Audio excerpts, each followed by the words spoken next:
Comment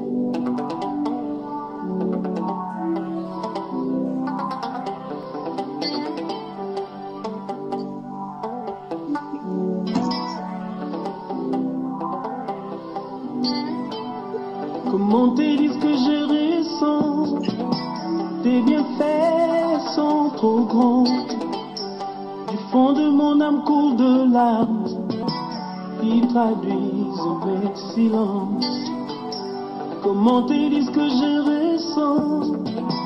Tes bienfaits sont trop grands. Du fond de mon âme coule de larmes qui traduisent mes silences. Que ma vie soit une fleur, un parfum pour toi, Seigneur. Que ma vie soit une fleur, un parfum de bonne odeur. Devant toi je me repens, fais de moi ce que tu voudras. Devant toi je me repens, fais de moi ce que tu voudras.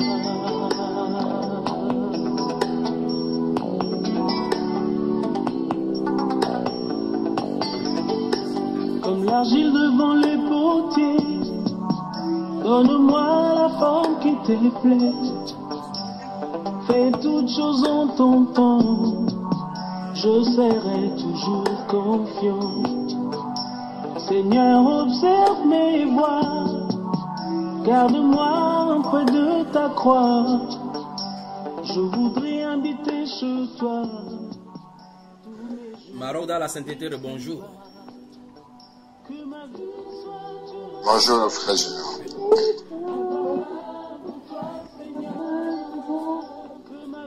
Que la grâce, la paix, l'amour, la communion de notre Seigneur vous soient multipliés. Amen.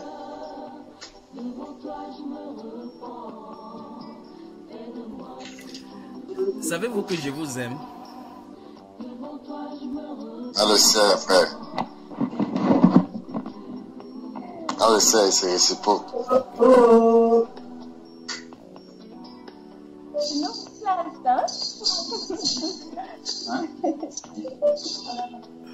La sœur Flora est partie où? Elle est partie avec son mari.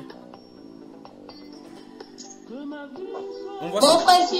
Mais tu as seulement mis la caméra, tu montres le plafond là maintenant. La sœur a ses tours. Ah ok. La sœur a ses tours. Bonjour. Oui, frère. Je suis là. Bonjour, frère Junior. Voilà. Le frère Benjamin est en poste. Et shalom, frère Junior. Oui. La baba a poussé sur la montagne, n'est-ce pas? Amen.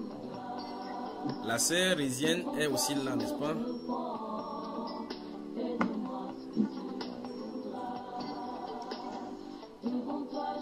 Je suis là, frère Junior. Elle est en poste. Alors, on aborde maintenant la deuxième partie. Dans la première partie, nous avons vu les fraudes dans les business. C'est ce que nous avons vu, n'est-ce pas?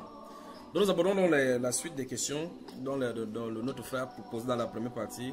L'ordination, d'où ça vient, la présentation des enfants. Et les visites on en fait. Les visites que nous voyons, ça pullule sur YouTube aujourd'hui. Telle personne dit, j'ai vu telle personne en enfer. D'autres disent, non, non, c'est telle chose, j'ai vu telle autre chose. Non. D'autres racontent des choses contradictoires. Le même Jésus a montré telle personne en enfer. L'autre personne vient encore avec ce même Jésus que je sais, Jésus n'a pas montré quelqu'un, que la personne est plutôt au paradis. Les chrétiens sont désemparés aujourd'hui là. Qu'est-ce qu'il en est? Donc, choisissez donc maintenant, je ne sais pas, le frère qui a posé les questions. Nous abordons lequel des questions maintenant. Il y a l'ordination, la présentation des enfants au Seigneur, la visite en enfer qui reste à épurer avant qu'on passe aux questions suivantes.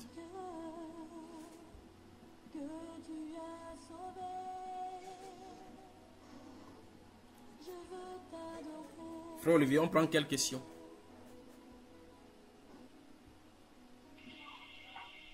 On peut... Oh, vous m'entendez? C'est un succès. Frère Junior. Oui. Ok. Je disais qu'on peut prendre par exemple l'ordination et la présentation des enfants, on le met ensemble comme ça, puis après on tombe dans les visites en enfer. Voilà, justement, puisque les deux sont jumelés, ils sont liés d'une façon ou d'une autre, n'est-ce pas, frère? Voilà, Que c'est Dieu, ça. que Dieu te bénisse. Alors les autres frères, si vous êtes d'accord, on procède ainsi.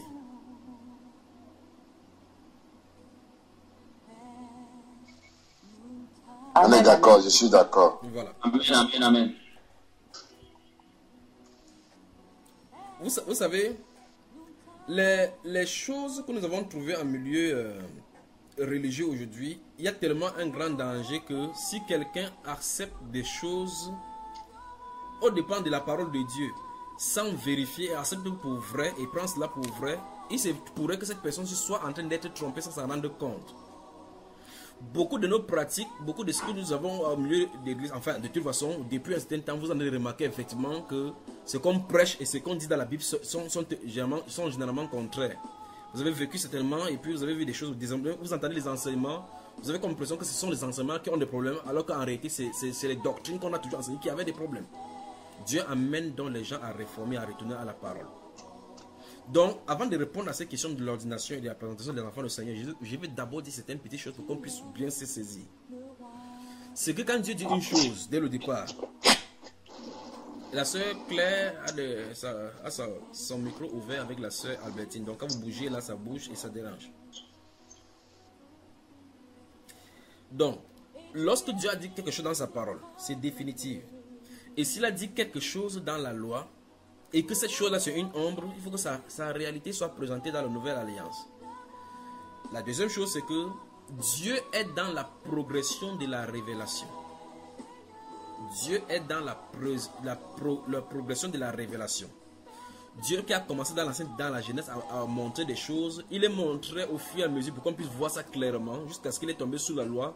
Et il nous a fait montrer cela clairement dans le Nouveau Testament. Jusque-là, dans le Nouveau Testament, il y a des zones d'ombre qui doivent être révélées clairement. Souvenez-vous de cela. Si vous n'avez jamais entendu cela, entendez aujourd'hui. Il y a des choses dans le Nouveau Testament qui sont encore aussi l'ombre, mais que ce sera clairement révélé bientôt. Vous me suivez, n'est-ce pas? Vous ne pouvez pas dire pourquoi. Si, la sœur Claire, je crois que c'est elle qui expliquait aujourd'hui que les poupées la suivent. Elle a fait quoi? Elle a volé la poupée de qui? Ou elle a fait quoi? Ou elle a fait quoi avec les poupées? Vous voyez, il y a des choses que même si vous faites n'importe comment, vous ne comprendrez pas. Si vous avez perdu un parent, vous ne pouvez pas donner une explication claire de pourquoi vous l'avez perdu. Pourquoi à cette période-là, cet incident-là est arrivé. Vous ne pouvez pas donner clairement le pourquoi vous vous trouvez dans la situation où vous vous trouvez maintenant. Vous ne pouvez pas donner le pourquoi. D'abord, vous êtes femme ou bien homme. Vous ne pouvez pas dire le pourquoi. Ce n'est pas écrit dans le Nouveau Testament comme ça, le pourquoi vous êtes homme, le pourquoi vous êtes femme, le pourquoi vous êtes marié à cette femme, le pourquoi vous êtes marié à cet homme, le pourquoi vous n'êtes pas encore marié. Il n'y a pas ça écrit. Vous voyez, ces grandes vérités concernant notre personne, les grandes vérités concernant notre personne sera révélées quand Christ viendra. C'est ce que le Saint-Esprit dit dans les Saintes Écritures. Si vous me regardez comme ça, je vous montre dans les... Vous voyez, tu veux porter mes verres, non? Je peux parler clairement. Ouvrez 1 Corinthiens chapitre 13.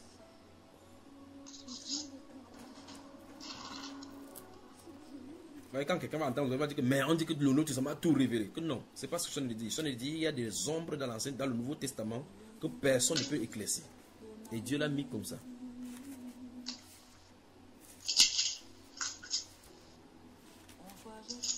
J'arrive. Nous sommes en train de traiter de la fraude. Non, on a fini avec la fraude dans la première partie. Nous traitons de l'ordination et de la présentation des enfants au Seigneur. Donc, ces petites choses, il faut qu'il les dise d'abord avant d'entrer en plein pied dans ces choses-là. Lisez le verset 8, voix du chapitre 13 que les témoins de Jéhovah aiment beaucoup.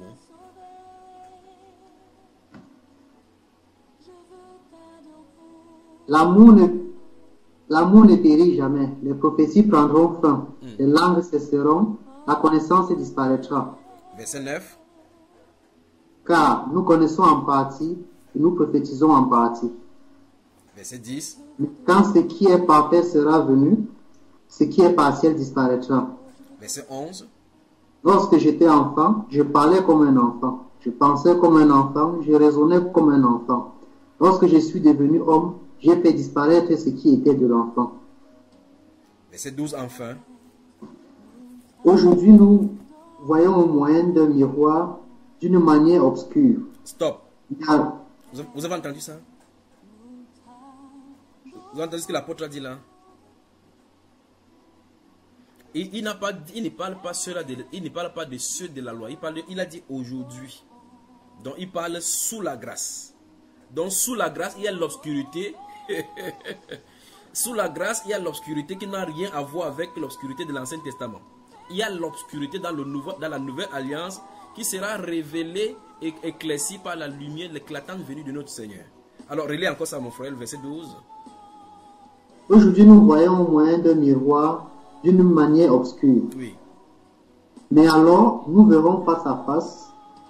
Aujourd'hui, je connais en partie, mais alors je connaîtrai comme j'ai été connu. Vous avez entendu ça? Vous avez entendu ce langage-là? Je connaîtrai comme j'ai été connu. Alors, c'est vraiment dit que tout sur ta personne, le pourquoi tu es né, telle chose t'est arrivée dans l'enfant, telle chose, telle personnalité était morte, telle personne qui te fait du mal, ta tante qui voulait te tuer à sorcellerie, toutes ces choses, même si tu veux n'importe comment, tu peux pas connaître. Oui, la Bible déclare que les choses cachées sont à l'Éternel, les choses révélées c'est pour lui, c'est pour ses enfants. Mais il n'est pas obligé de tout révéler sur nous. Parce que là-bas, clairement, on dit clairement que nous voyons comme au moyen des miroirs. Et le miroir réfléchit seulement. Donc ce sont des réflexions que nous sommes en train de voir. Les réflexions, quand quelque chose réfléchit pour projeter une image. Alors, donc, il faut que ces choses soient claires avant que je n'avance. Dans l'Ancien Testament, donc, se trouvent des choses en nombre. Le Nouveau Testament éclaircisse là. Pour les gens qui doivent lire, si vous voulez lire le livre d'Exode, Lévitique et Nombre, et puis Deutéronome, et puis lire pleinement le livre d'Hébreu. Vous allez comprendre effectivement comment l'apôtre Paul passe le temps à expliquer ces choses-là qui étaient de l'ombre et ainsi de suite. Mais maintenant, je ne vais pas m'atteler là-dessus à expliquer ce qu'il a déjà expliqué. Je vais dire quelque chose. C'est que si quelque chose est de l'ombre, et que sa réalité est déjà venue, ça ne doit plus venir sur la scène pour être fait. C'est la première des choses. Par exemple, le bouc qu'on offrait, le sang qu'on offrait pour le sacrifice, même si quelqu'un dit pour la bonne intention qu'il a une révélation claire que Dieu est venu lui dire qu'il faut qu'il donne le mouton en sacrifice. Tout ce qu'il fait là, c'est la fraude. Vous voyez ce que les musulmans font là. Encore que même on n'a pas obéi, on n'a pas donné qu'ils font la fête des moutons, qu'ils fassent ces choses-là. Qu'ils ordonnent que non, chaque famille fait les moutons. Vous voyez, ils embrouillent à gauche, ils embrouillent à droite. De toute façon, quand tu es dans la ténèbre, tu ne peux pas savoir où tu vas, dit Jésus. Alors, quand quelque chose est dans l'ombre et que la réalité a été déjà accomplie, on ne peut plus revenir avec l'ombre pour le faire accomplir. Parce que sa réalité est là. Quand la réalité est là, vous ne pouvez pas... Si vous voyez quelqu'un à votre droite en train de venir, vous voyez son ombre au sol, vous vous fixez sur l'ombre. Quand la personne vient effectivement se présenter devant vous, vous ne pouvez pas laisser la personne devant vous, vous regardez encore à l'ombre. Parce que la personne est là pleinement. Vous me suivez, n'est-ce pas, frères et sœurs? Alors, Amen. dans la Bible, donc, se trouvent 3 sacerdoces principales. Écoutez très attentivement. Je suis en train de parler d'ordination maintenant. Dans la Bible parle de 3 sacerdoces. Le premier sacerdoce, c'est le sacerdoce mandianite. C'est le premier. Le sacerdoce mandianite. Là, le souverain sacrificateur, c'est le beau-père de Moïse, à Madian. Ce souverain sacrificateur-là, il a ce style de prophète là-bas. Vous savez d'où était sorti, comment ça s'appelle, Balaam? De Madian. Ok. Vous voyez effectivement comment il offrait les mêmes offrandes que Moïse offrait, n'est-ce pas? Amen. Voilà. La deuxième chose, c'est que la deuxième sacrificature ou sacerdoce, c'est le sacerdoce lévitique. Parce que Moïse vient sous Jéthro. Jéthro est déjà sacrificateur des Madians. Avant que Moïse reçoive plus tard le sacerdoce lévitique. Je ne sais pas si vous comprenez. Donc ce qui est premier, c'est le sacerdoce mandianite. Je vais y revenir dans un enseignement, le pourquoi Moïse allait consulter son beau-père et ce que Dieu a intérêt de faire avec Madian.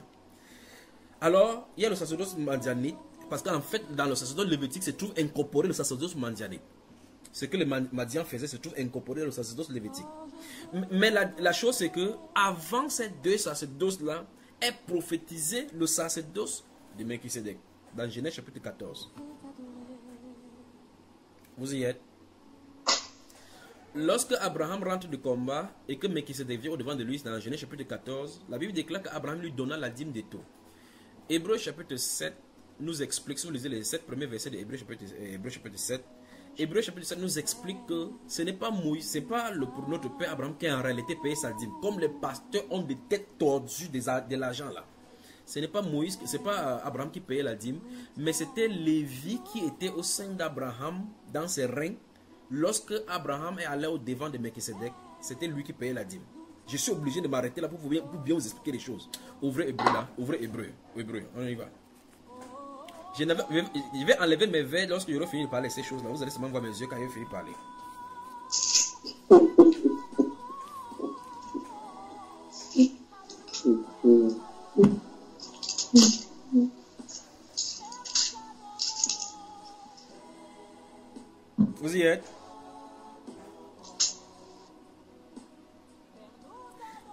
Quelqu'un, vous y êtes, Hébreu chapitre 7, je veux que quelqu'un me lise le verset 7 et 10, véritablement. Lisez bien avec la bonne lecture. Allons-y. Or, c'est sans contredire l'inférieur qui est béni par le supérieur. Car il était en... Le verset 7 et 10. Non, le verset 7 à 10. 7 à 10, ok. Or, c'est sans contredire l'inférieur qui est béni par le supérieur. Et ici, ceux qui perçoivent la dîme sont des hommes mortels, mais là, c'est celui dont il est attesté qu'il est vivant. De plus, Lévi qui perçoit la dîme l'a payé pour ainsi dire par Abraham, car il était encore dans les reins de son père lorsque Melchisedec alla au devant d'Abraham. Maintenant, je vais que vous arrêtez là-bas. Vous avez ces versets devant vous. Maintenant, je vous pose la question. Qui est Lévi?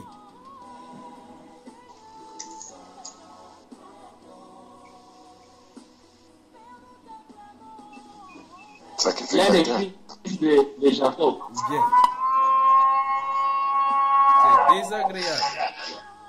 L'un des fils de Oui. Jacob qui fut choisi par Dieu comme un sacrificateur. Merci. Si vous avez des problèmes, vous avez les bruits chez vous, n'ouvrez pas votre micro pour que ça influe sur... la petite Aurélie, bonjour. Du côté de Bordeaux là. Bonjour Aurélie, ça va? Où est Daniel? Je suis pas là. Et Daniel, il est. Ça va Daniel? Bonjour. Oui. Mais tu passes comme ça, tu passes dans la salle comme ça, tu passes jouer, tu ne me salues pas, c'est normal. Non. Tu as bien voyagé?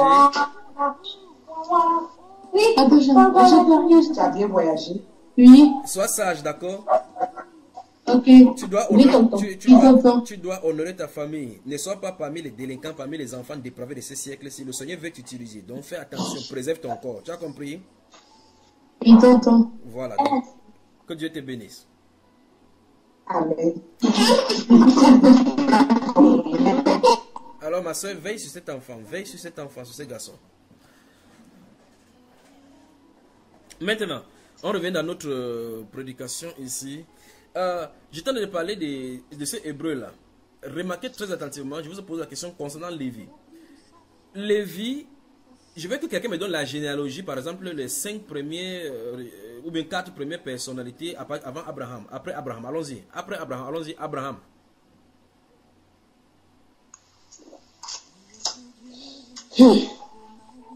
Abraham, Isaac, Oui. Jacob, Joseph et ses frères. Voilà, Joseph et ses frères, merci frère. Donc vous voyez que ici on a un problème. Lorsque Dieu fait quelque chose et il le mentionne dans la Bible, c'est pas pour rien. Et Dieu merci pour ces choses, pour ces explications dans le livre d'Hébreu. Lorsque les pasteurs disent qu'on paye les dîmes, ils prennent le livre de Genèse chapitre 14 en disant que Abraham lui-même a payé la dîme. La Bible explique que Abraham n'a jamais payé la dîme, que il ne payait pas pour lui. Donc vous voyez que les pasteurs doivent être malhonnêtes pour ne pas admettre que, en fait, on ne peut pas donner autre explication, autre que ce que la Bible a déjà donné. Parce que la Bible déclare ici, en expliquant ce qui s'est passé dans Genèse chapitre 14. Parce que la Bible déclare, on parle de Melchisedec. On voulait expliquer Melchisedec. On dit c'est Melchisedec qui allait au devant d'Abraham. Et lorsque Abraham revenait du combat c'est Melchisedec, sans père, sans mère, ainsi de suite. On arrive ici, on dit considérer combien est grand le patriarche celui auquel le patriarche Abraham a donné la dîme. Vous voyez cela? Considérez-le. On a d'indiquer Melchisedec. Puis on explique ici au verset 10, enfin au verset 10, 9 là, de plus Lévi qui perçoit la dîme. On dit Lévi, on dit clairement que c'est Lévi qui doit percevoir la dîme, parce que Lévi, le sacerdoce lévitique, le sacerdoce a eu à porter le nom de Lévi parce que c'était le Lévi avec qui Dieu avait fait alliance, comme le dit dans le livre de Malachie chapitre 2. Alors, la Bible déclare que Lévi qui perçoit la dîme, non, c'est Lévi qui doit percevoir la dîme. Ce n'est pas les sacrificateurs, c'est Lévi qui perçoit, ça entre dans ses mains avant que le dispatch ne soit fait.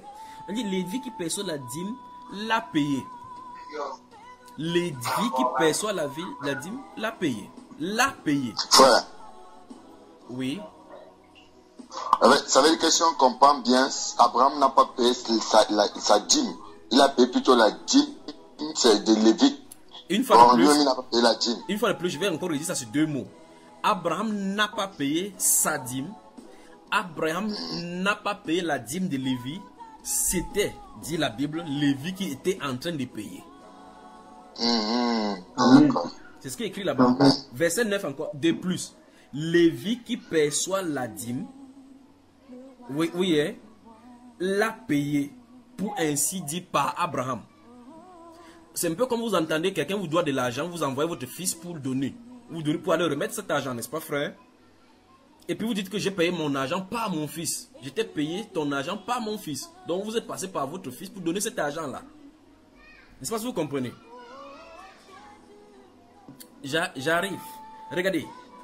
Allez dans le verset 9. Prenez le verset 9. Je vais vous faire quelque chose. Ouvrez encore le verset 9. Prenez votre stylo comme moi. Je vais vous faire quelque chose.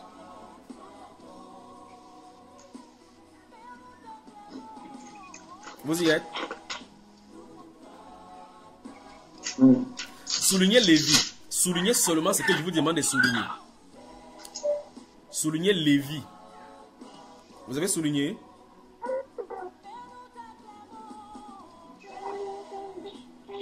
Oui. Soulignez l'a payé. Je crois qu'il y a quelqu'un, un enfant qui a pleuré là chez le frère Olivier. D'ailleurs, fermez ton micro. Après avoir souligné Lévi, soulignez l'a payé. Si vous avez fait, vous me dites, je vous donne encore d'autres instructions. Vous y êtes? Nous y sommes. Souligné par Abraham.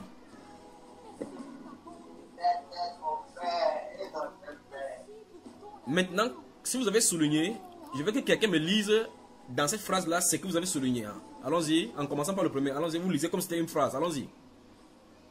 Lévi l'a payé par Abraham. Voilà. Alors vous ressortez maintenant ce qu'on dit dans ces versets. Vous avez vu ça? Elle apostrophe dans la payer est mis pour la dîme qui précède.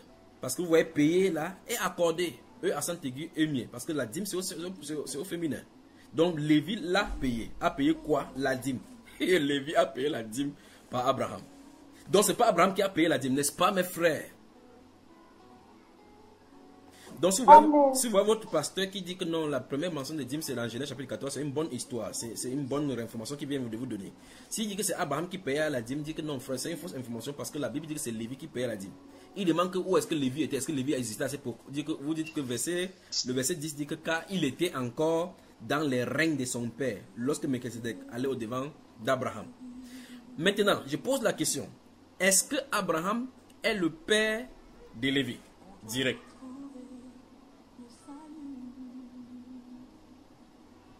Non. Maintenant, Abraham engendre qui? Isaac. Isaac engendre qui? Jacob. Jacob engendre qui? Siméon, Ruben, ensuite Lévi. Les 12 plus sa fille et sa soeur 13, n'est-ce pas? Les 13, n'est-ce pas? Oui, frère. Là, je vous pose une question. N'essayez pas de me tourner. Je veux que vous me répondiez. Pourquoi c'est spécifiquement Lévi qui a de payer la dîme ici à Melchisedec? Pourtant, parce que si c'était... écoutez-moi très attentivement. Si c'était Isaac, au moins si on disait que c'était Isaac, on pouvait comprendre que c'est l'enfant qui sort de son ventre. C'est normal, pas vrai? Mais ici, Isaac sera dans le ventre. Il va sortir à ce moment-là. Il va sortir. Puis, Isaac lui-même va engendrer deux fils. Ismaël et Jacob. C'est ça, non? Ésaü et Jacob. La conséquence ne passe pas par Ésaü, ça passe par Jacob. On ne dit pas que non seulement que c'est Jacob qui paye, mais on ne dit pas que non seulement c'est pour tous les fils, mais on dit que c'est l'un seulement des fils qui paye. Et on l'appelle que c'est Abraham son père. Donc normalement il y a Isaac, il y a Jacob, il y a les 12. Pourquoi c'est Lévi qu'on cite que Lévi a payé la dîme? Je veux que vous m'expliquiez.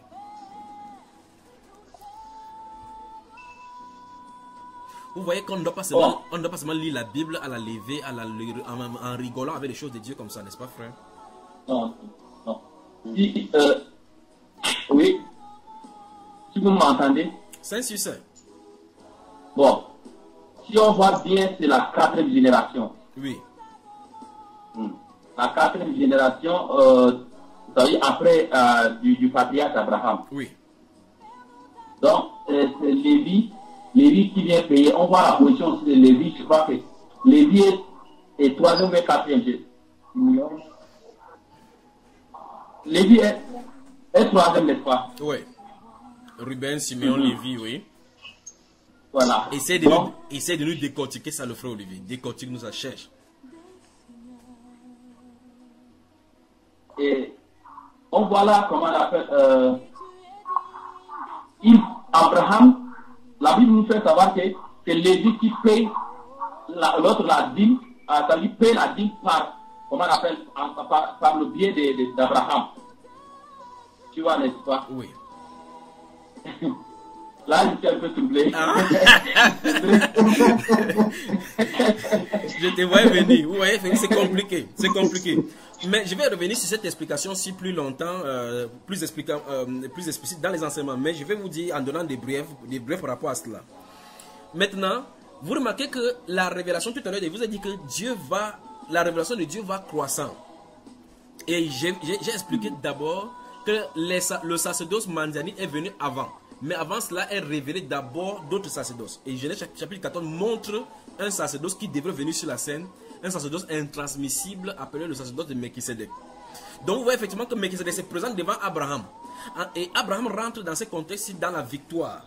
Pour le récompenser, il lui donne le pain et le vin. Pour montrer effectivement que en réalité c'est après le combat qu'il y aura le couronnement. Après ce combat, maintenant Dieu lui-même va venir en scène lui-même pour exercer un sacerdoce. C'est ce sacerdoce maintenant qui montre que Melchisédek se présente à Abraham. Et la Bible déclare que quand le sacerdoce va se présenter, l'autre sacerdoce qui sera sur la place va se soumettre à ce sacerdoce. C'est pour ça que c'est Lévi qui lui-même qui doit payer. Vous comprenez, n'est-ce pas? Ça veut dire que ça prouve... Vous m'entendez là? Oui, frère. Ça veut dire clairement que le sacerdoce lévitique devrait dans la suite des temps se soumettre et disparaître sous le sacerdoce de Melchisédek. Vous êtes avec moi? Ça veut dire alors que le geste qui s'est passé entre Abraham et Melchisédek, c'est aussi une prophétie qui montre ce qui va arriver. Mais c'est ce que je suis en train d'expliquer ici depuis. C'est ce que je suis en train d'expliquer.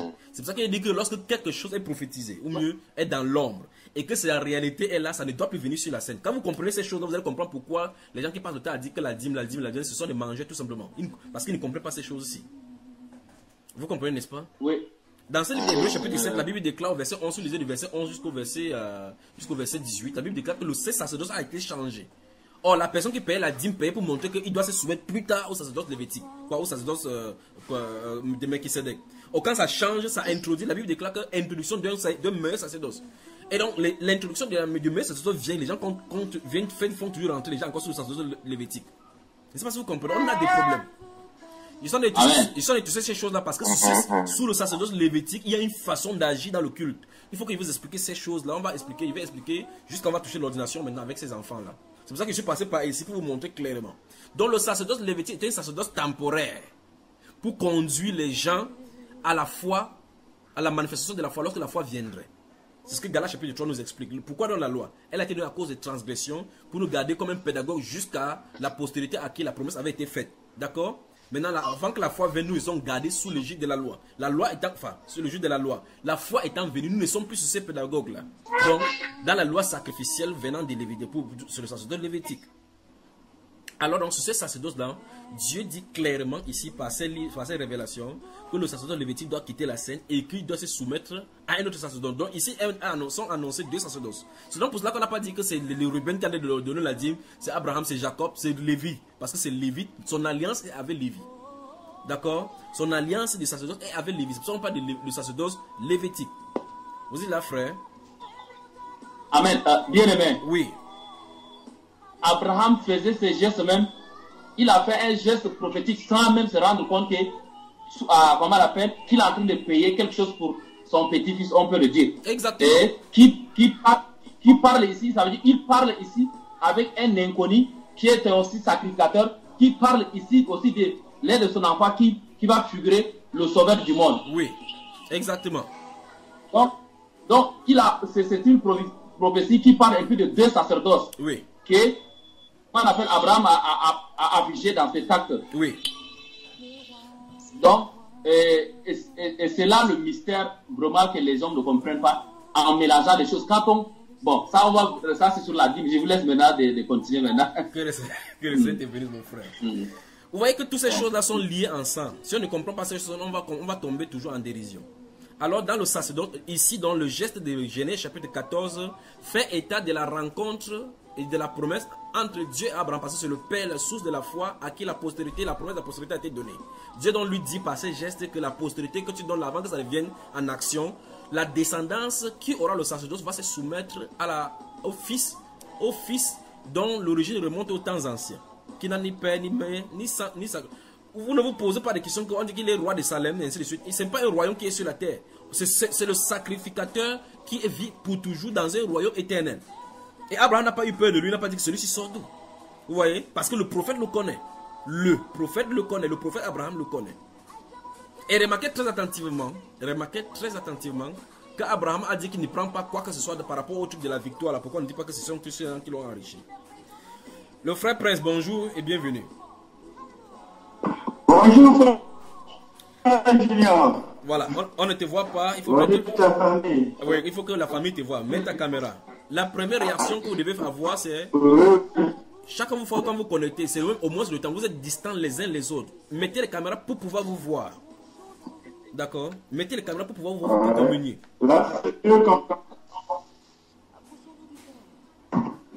Voilà. Frère Junior. Oui, mon cher frère Olivier. Je voudrais un peu parler quelque chose sur la caméra, l'importance de la caméra que les frères et sœurs ignorent ça sous un angle spirituel. Oui, mon frère. Quand nous connaissons comme ça, Dieu peut révéler la vie de quelqu'un en présentant l'image qu'on a vue physiquement là. Oui. Donc, on peut partager à un frère ou bien une sœur. Oui. Mais si on est là, on ne se connaît pas, ça c'est vraiment c'est pas tellement bien. C'est ce que je voudrais un peu dire. Vraiment, il y a l'importance de voir dans la caméra. Que Dieu te bénisse. Ce mur-là doit être brisé. Quand vous connectez à la caméra, il n'y a pas de choses à cacher. Encore même que vous êtes dans la communion, vous êtes dans la communion fraternelle. D'accord? Quand les gens sont dans le coin, ils veulent causer, ils font des, vous appelez chat quoi, ils font avec la caméra. Vous parlez de la Bible, vous ne vous voyez pas. Quelqu'un peut être, c'est pour ça que j'insiste que vous mettiez la caméra pour que je vous voie que vous êtes concentré sur ce que je suis en train de dire.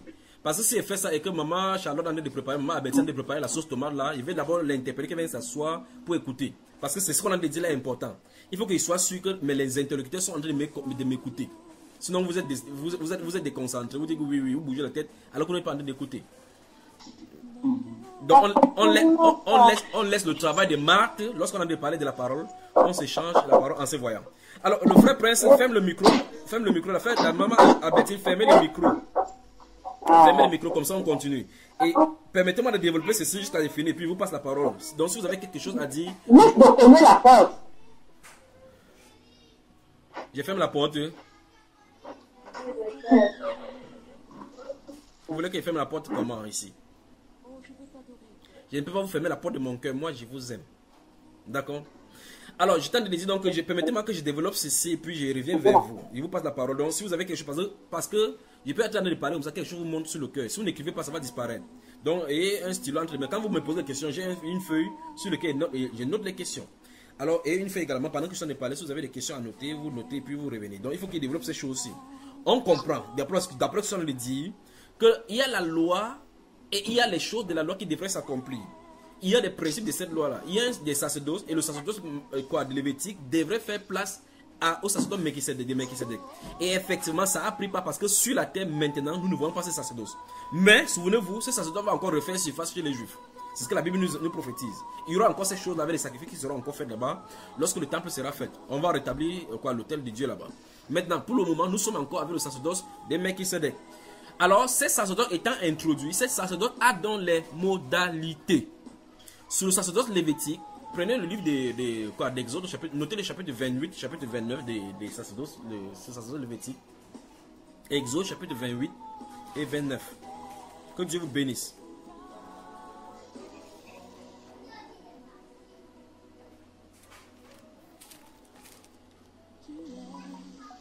Vous y êtes?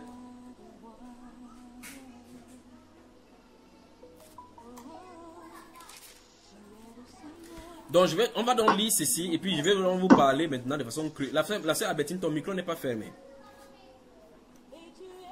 Oui, le frère Willy là-bas derrière avec le blanc, il a porté le blanc comme le sacrificateur des temps modernes. Il est en blanc, comme le sacrificateur. Ah, mon frère Willy. Voilà. Donc nous parlons là de l'ordination pastorale et nous allons trouver, on va toucher la présentation des enfants. Alors la question, en fait, la question qu'on va dégager maintenant, c'est les pasteurs vont faire des formations aujourd'hui. À la suite de leur formation, ils achètent des toges et au-delà, ils achètent des toges, des choses.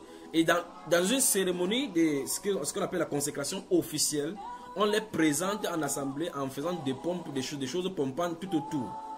La question, on va regarder ce qui se passe dans on va regarder ce qui se passait dans l'ancien sacerdoce, c'est-à-dire la sacerdoce lévitique, et puis on va voir si dans le Nouveau Testament c'est écrit ainsi. C'est pour ça que je suis de vous définir toutes ces choses-là pour que vous voyez la différence entre le sacerdoce lévitique et le sacerdoce de la nouvelle alliance. Maintenant, on va se poser des questions. Est-ce que l'ordination que le pasteur fait, quand les pasteurs ont fait la formation et puis on les consacre là, est-ce que c'est biblique? Est-ce que c'est normal? Si c'est non, écoutez-moi très attentivement. Alors ces pasteurs qui sont en train de se consacrer sont en train d'entrer dans une association des sorciers.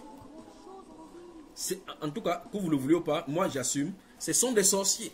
C'est l'initiation à la sorcellerie religieuse. Ça, c'est ce qu'il faut le dire. Parce qu'en réalité, c'est qu'on va sortir, au sortir d'ici, on va voir que c'est étranger à la Bible. Ça n'a rien à voir avec Dieu a ordonné. Ça n'a rien à voir avec ce que Dieu a ordonné.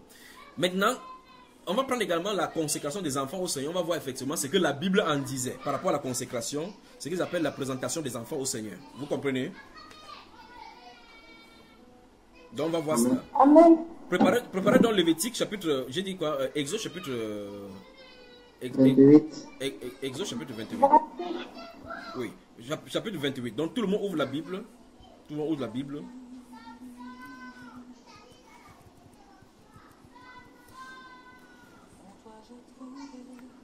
Le salut.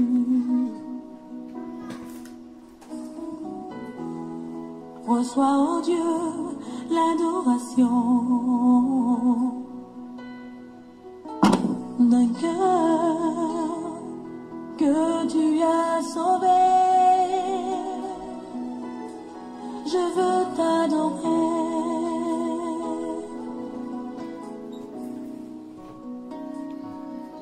Oh, je veux t'adorer.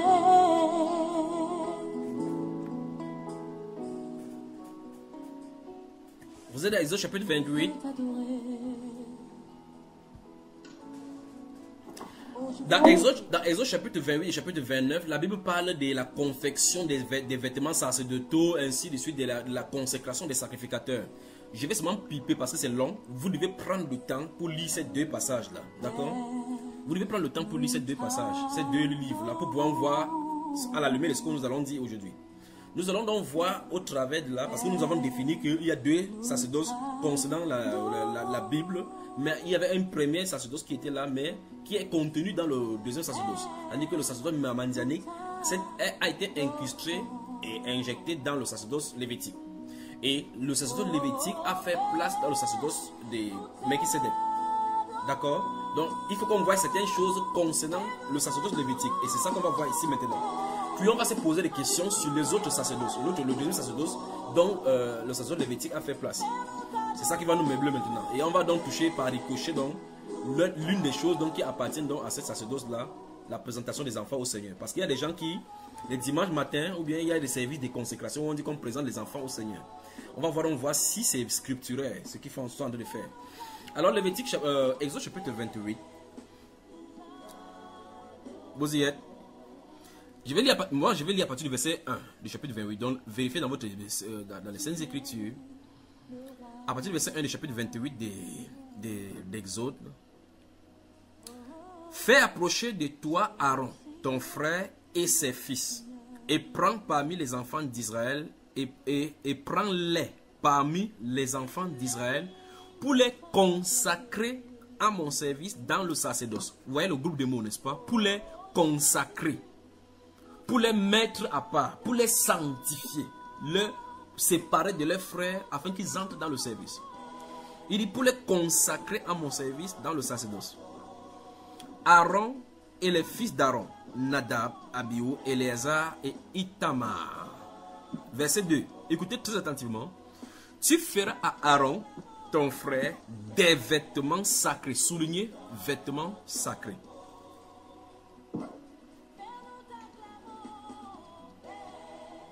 Pour marquer sa dignité.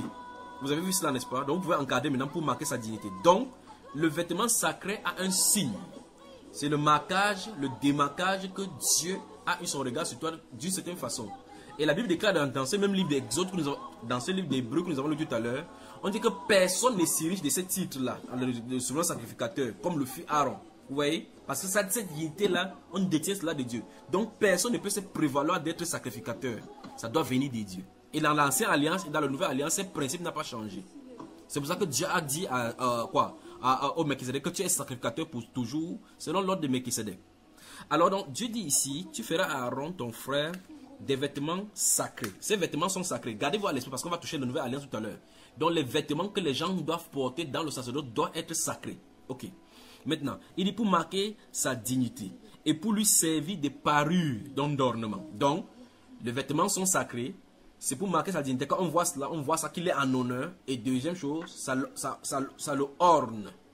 Verset 3. Tu parleras à tous ceux qui sont habiles, à qui j'ai donné un esprit plein d'intelligence. Et ils feront les vêtements d'Aaron afin qu'ils soient consacrés et qu'ils exercent mon sacerdoce. C'est le sacerdoce de Dieu.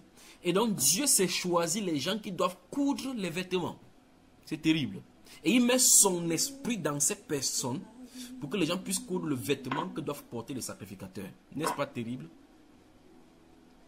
Donc, le vêtement ne devait pas être fait par n'importe qui. Pas comme les pasteurs aujourd'hui ouvrent des écoles théologiques et ils demandent à leurs femmes qui sont allées faire la formation en IH, industrie d'habillement, et que le marché, c'est sa femme qui gagne. Vous voyez cela, suivez mon regard. Devant son église, il y a une petite restauration. C'est sa femme qui a l'exclusivité de vendre les jus d'orange là-bas avec des gâteaux. Si vous venez vendre, il faut passer par sa femme. Vous voyez des salades sauces, j'arrive. Verset 4. Voici les vêtements qu'ils feront. Un pectoral, un éphod, une robe, une tunique brodée, une tiare et une ceinture. Ils feront des vêtements sacrés à Aaron, ton frère, et à ses fils. Écoutez, afin qu'ils exercent mon sacerdoce. Ils emploieront de l'or, des étoffes teintes en bleu, en pourpre, en cramoisi et de fin lin. Si vous avez du temps, et quoique dans un autre enseignement, je n'aime pas enseigner. C'est déjà des choses qui sont profondes dans les Saintes Écritures. Je n'aime pas enseigner ça de façon virtuelle. J'aime enseigner, les gens sont devant moi pour bien me voir. Regardez, ces choses-ci telles que données. L'or, la présence de l'or, des étoffes peintes en bleu, en pourpre, en cramoisi, en fin lin, même les trucs de fil de dauphin, toutes ceci ont des significations spirituelles dans le corps de Christ. Des réalités dans le corps de Christ, donc des explications, c'est à quoi ça réfère. Ok. Verset 6. Ils feront l'éphod d'or, le fil bleu, pourpre et cramoisi, et des fins lin retors. Il sera artistement travaillé. On y fera 2 épaulettes qui le joindront par ses 2 extrémités, et c'est ainsi qu'il sera joint. La ceinture sera du même travail que l'éphod est fixé sur lui. Souvenez-vous, la personne qui vient de parler, c'est Dieu. C'est Dieu qui donne les modalités des styles des vêtements. Verset 8. La ceinture sera du même travail que l'éphod est fixé sur lui. Elle sera d'or, de fil bleu, pourpre et cramoisi et de fin lin retors. Tu prendras 2 pieds d'onyx et tu y graveras les noms des fils d'Israël. Regardez bien le verset 9. Tu y graveras les noms des fils d'Israël. 6 de leurs noms sur une pierre et les 6 autres sur la seconde pierre d'après l'ordre de naissance. Frère, que le pasteur se repente, je vous le dis, je peux m'arrêter seulement ici et parler pendant 2 heures. Donc vous voyez effectivement que ce n'était pas des habits fantaisistes que les gens portaient. Ça avait des significations. Les façons que les couleurs... Tout à l'heure vous avez posé la question dans la première partie, j'ai entendu quelqu'un poser la question sur la couleur d'émeraude. Qu'est-ce que ça signifiait? La topaze et autres là-bas. Vous remarquez effectivement que chaque tribu avec sa couleur et sa signification. En tout cas, on va voir ici. Les 12 tribus, chaque personne a sa couleur. Donc, effectivement, et ça montre l'alliance et la signification prophétique par rapport aux différentes tribus. Lorsque vous allez lire Genèse, je me sens vraiment bien maintenant, là, je me sens vraiment bien. J'espère que personne ne doit perturber cette séance-ci. Lorsque vous allez lire Genèse chapitre 49, par rapport à la prophétie donnée par le prophète Israël, et puis vous lisez Deutéronome chapitre 32, la prophétie donnée par Moïse à ces mêmes peuples-là, vous allez voir comment il va les positionner régionalement. Et vous rentrez maintenant dans le livre des juges, le livre de Josué chapitre 13 et 14, lorsque le moment arrive maintenant sur la répartition du peuple sur le territoire, vous allez voir que les choses seront positionnées telles que prophétisées dans l'Ancienne Alliance, dans la Genèse et puis dans Deutéronome. Maintenant là, Israël, lorsqu'il faut... Oh mon Dieu, je me sens tellement bien, je sais pas, s'il vous plaît, calmez-moi si ça va vite, calmez-moi, d'accord, calmez-moi. Maintenant, si vous prenez le livre de Nombres chapitre 13, chapitre 14, vous voyez lorsque Israël va sortir Prenez le nombre du premier chapitre jusqu'au 14e chapitre. Lorsque Israël va sortir, Dieu va donner l'ordre du campement. La façon dont il fallait se camper importait. Vous voyez cela? Et il devait se camper comme... Ah mon Dieu, j'ai dit, je me sens vraiment, il ne sait pas si, comment on va faire ces choses-ci.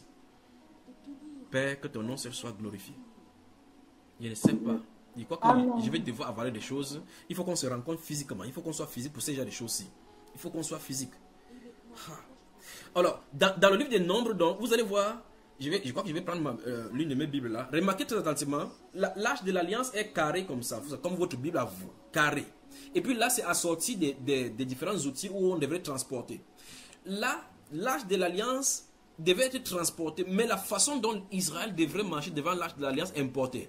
Il y avait 3 peuples, parce qu'ils sont 12, et les faces de l'âge de l'alliance, c'est en 4 côtés, donc c'est une figure à 4 côtés. Et 4 fois 3 font 12. Donc, les tribus étaient regroupées régionalement, en Occident, à l'Orient, au Midi et au Septentrion. 3 par 3. D'accord, frères et sœurs? Je ne sais pas si vous me saisissez. Donc, leur positionnement géographique par rapport à l'âge de l'alliance était prophétique. Par rapport à ces 4 bêtes dont vous allez lire dans le livre d'Exode, enfin, dans le livre d'Apocalypse, chapitre 5 et 6, où il y avait 4 bêtes devant le trône. Je ne sais pas si vous avez la liste là. Les 4 êtres vivants qui sont devant le trône. Bon, de toute façon, gardons ces choses-là. Il ferait mieux de rentrer dans l'exclusion de l'Église ici, là, maintenant. Alors, il va dire que les dispositions d'Israël, même dans la marche dans le désert, étaient prophétiques et avaient des significations. Le peuple ne pouvait pas tout simplement dire que non, le désert est vaste, on peut se répartir n'importe comment. Le fait qu'ils construisaient leur camp, ils devaient construire leur camp par rapport à l'âge de l'alliance. L'âge de l'alliance était positionné. Et la façon dont la tribu de Juda, la tribu de Simeon, la tribu de Lévi devaient se positionner, importait. Vous voyez? Allons dans le livre des nombres. Je crois que vous me regardez comme ça, comme c'était moi qui avais écrit. Allons dans le livre des nombres là. Que Dieu vous bénisse, que Dieu vous bénisse.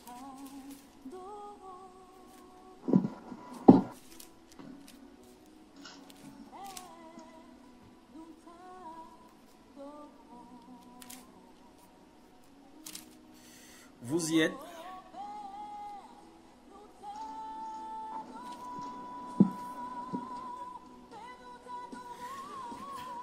Nombre chapitre 2. Rapidement, c'est pas le point. Il faut que tout ça dans ci, ça me fait m'amener dans cette direction-ci.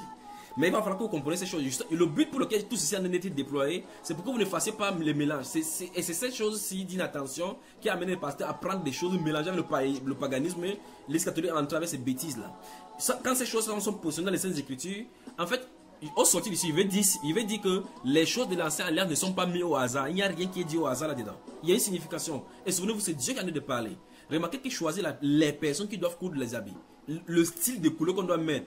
Où on a positionné l'onglet. Où est-ce qu'on a positionné le fil. Où est-ce qu'on doit mettre la ceinture. Les styles de pieds, le nom qu'on doit graver. Et il donne l'ordre et façon comment le rangement.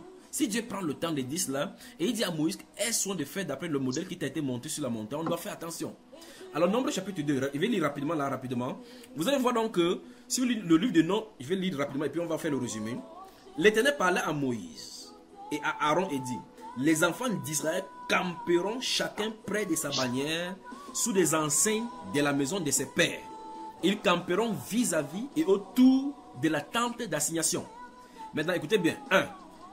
À l'Orient, ça c'est à l'Est, le camp de Juda, avec sa bannière et avec les corps d'armée. Là camperont le prince des fils de Juda, Nashcon, fils d'Aminadab, et son corps d'armée, composé de 74 600 hommes d'après le dénombrement. Verset 5. À ses côtés camperont la tribu d'Isaacar, le prince des fils d'Isaacar, Nethanel, fils de Tsoa, et son corps d'armée composé de 54 400 hommes d'après le dénombrement. Verset 7. Puis la tribu des Zabulon, le prince des fils des Zabulon, Eliab, fils d'Élon, et son corps d'armée composé de 57 400 hommes d'après le dénombrement. Ouais. Donc 9. Verset 9 maintenant. Total pour le camp de Juda. Donc Juda qui est le chef de ces camps-ci. Vous voyez, n'est-ce pas? On a cité donc là, à l'Orient, on a cité Juda, Isaacar, Zabulon. Donc Zabulon, Juda, Isaacar et Zabulon devraient être placés à l'est lorsque le campement, lorsque l'âge de l'alliance est positionné. Maintenant, verset 10 dit, au midi, le camp de Ruben. Donc, Ruben est au sud. Je ne sais pas si vous comprenez, frère. Au midi donc, le camp de Ruben, avec sa bannière. Verset 12 dit, à ses côtés camperont la tribu de Siméon. Vous y êtes? Verset 14 dit, je lis rapidement, verset 14 dit, puis la tribu de Gad, le prince des fils de Gad. Donc, au midi, c'est-à-dire au sud, on a encore 3, Ruben, Siméon et Gad. Alors qu'à l'orient, on a Juda, Issachar et Zaboulon. Et on a dit, Dieu a dit clairement qu'ils vont camper, voilà l'ordre de campement autour de l'arche de l'alliance. Maintenant, si quelqu'un se dit, ah, non, l'essentiel c'est qu'on se rassemble, nous sommes tous des frères, nous sommes tous des juifs. C'est Dieu qui ordonne son peuple, le peuple doit marcher comme Dieu veut qu'il marche. D'accord? Donc en résumé, si vous tracez les 4 points cardinaux, c'est parce que vous savez tracer les 4 points cardinaux. Si vous tracez les 4 points cardinaux, vous avez au nord, le septentrion c'est au nord. Vous avez la tribu de Dan. Donc vous allez continuer le chapitre 2 là pour que je revienne dans mon enseignement. Sinon je suis obligé de lire tout cela. Donc si vous tracez les 4 points cardinaux, ou bien si vous faites votre main comme la croix, vous faites votre main comme ça, vous ouvrez vos 2 bras. D'accord? Si vous ouvrez vos 2 bras, vous allez avoir votre tête se situe donc au nord, c'est-à-dire au septentrion. Les pieds sont au midi, c'est-à-dire qu'au sud. Votre main droite est à l'orient et l'autre est en occident. D'accord mes chers frères?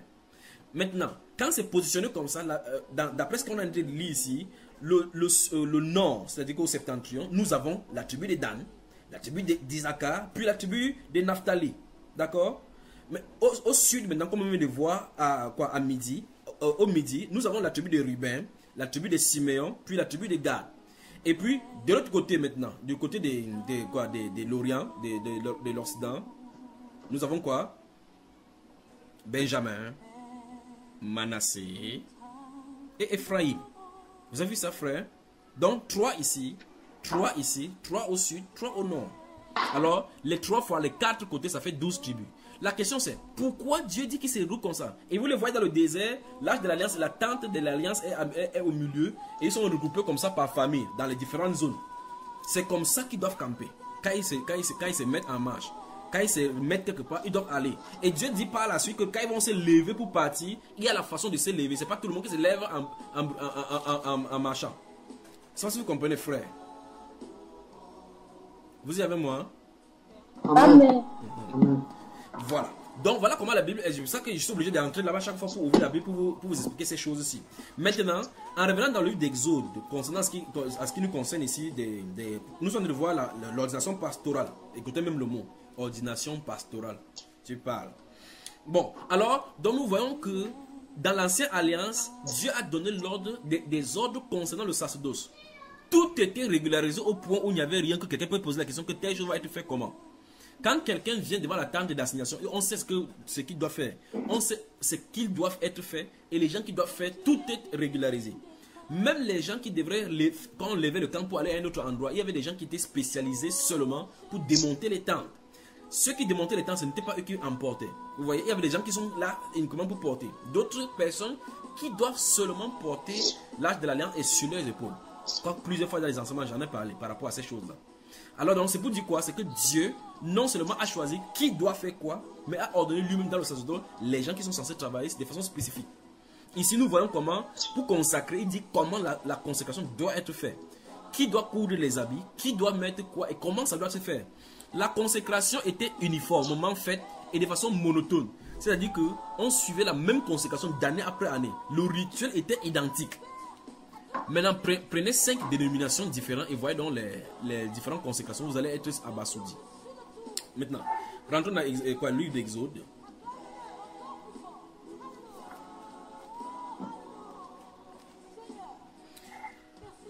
Vous y êtes? Regardez, on y va. Exode chapitre 28.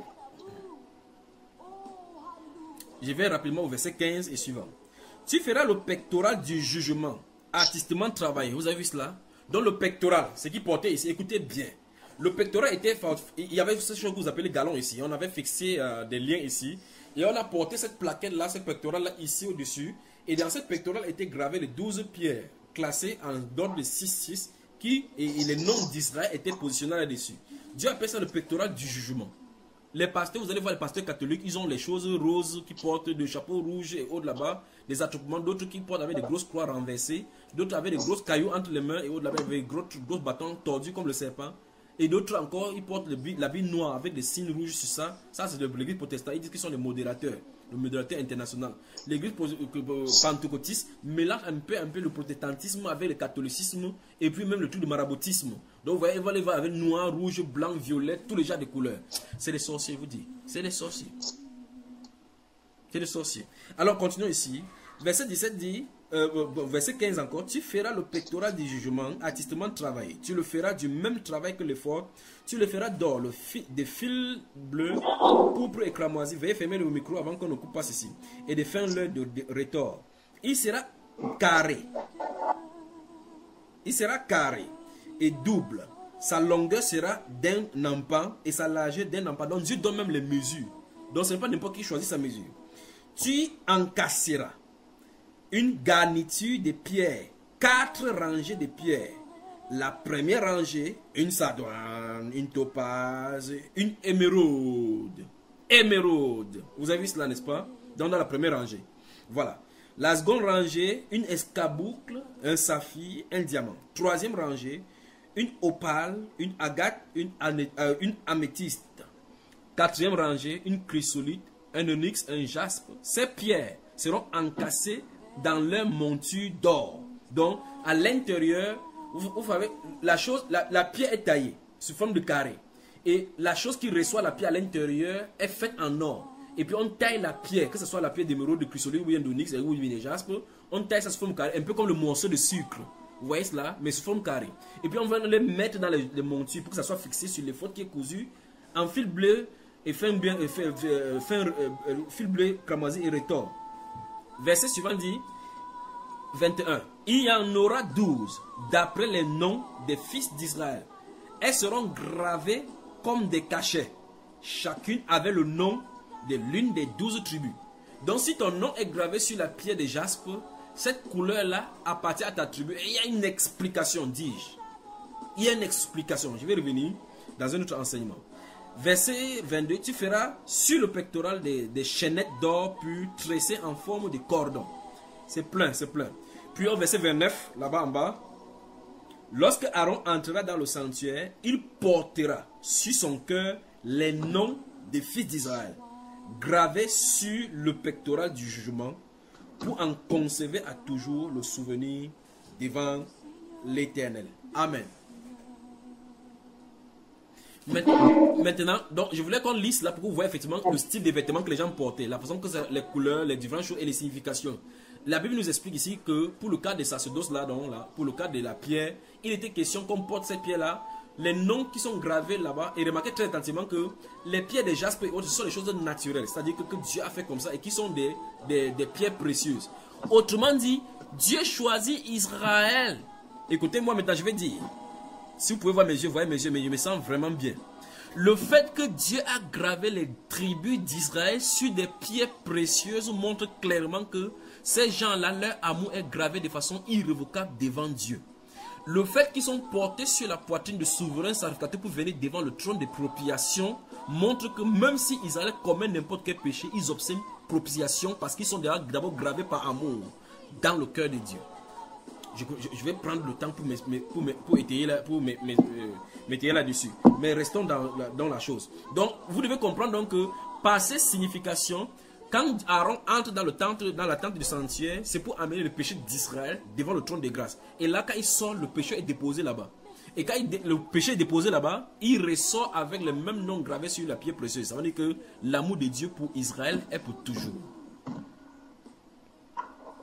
Vous entendez ça, mes frères? Voilà. Alors, chapitre 29. Ça c'est l'habit. Là, s'il te plaît. Comment? Oui, comme nous sommes dessus, sur les pierres là, oui. Tu peux aussi nous expliquer ce que signifie l'émeraude. Si tu expliques émeraude, il va falloir qu'il explique jaspe. C'est pour ça qu'il a gardé ça là-bas. Voilà, la sœur émeraude là-bas, demande-lui pourquoi on lui a donné le nom. Donc, Exode chapitre 29, pour ne pas perdre pourquoi ne perdre pas le fil. Exode chapitre 29 maintenant. Là, nous avons vu la tiare, les caleçons, les robes, les fins les fautes qu'on devait faire et la signification des pierres encastrées avec le nom d'Israël gravé là-dessus. Sur la tiare était écrit sainteté à l'Éternel. quand il portait la tiare là, sur sa tête et qu'il était écrit sainteté à l'Éternel, quand il se positionnait devant la foule, quand il le regardait, l'écriture était devant là sur son front, sainteté à l'Éternel, pour rappeler au peuple que vous devez comprendre que le Dieu vers qui vous venez vous approcher est un Dieu saint. Amen. Chapitre 29 d'Exode.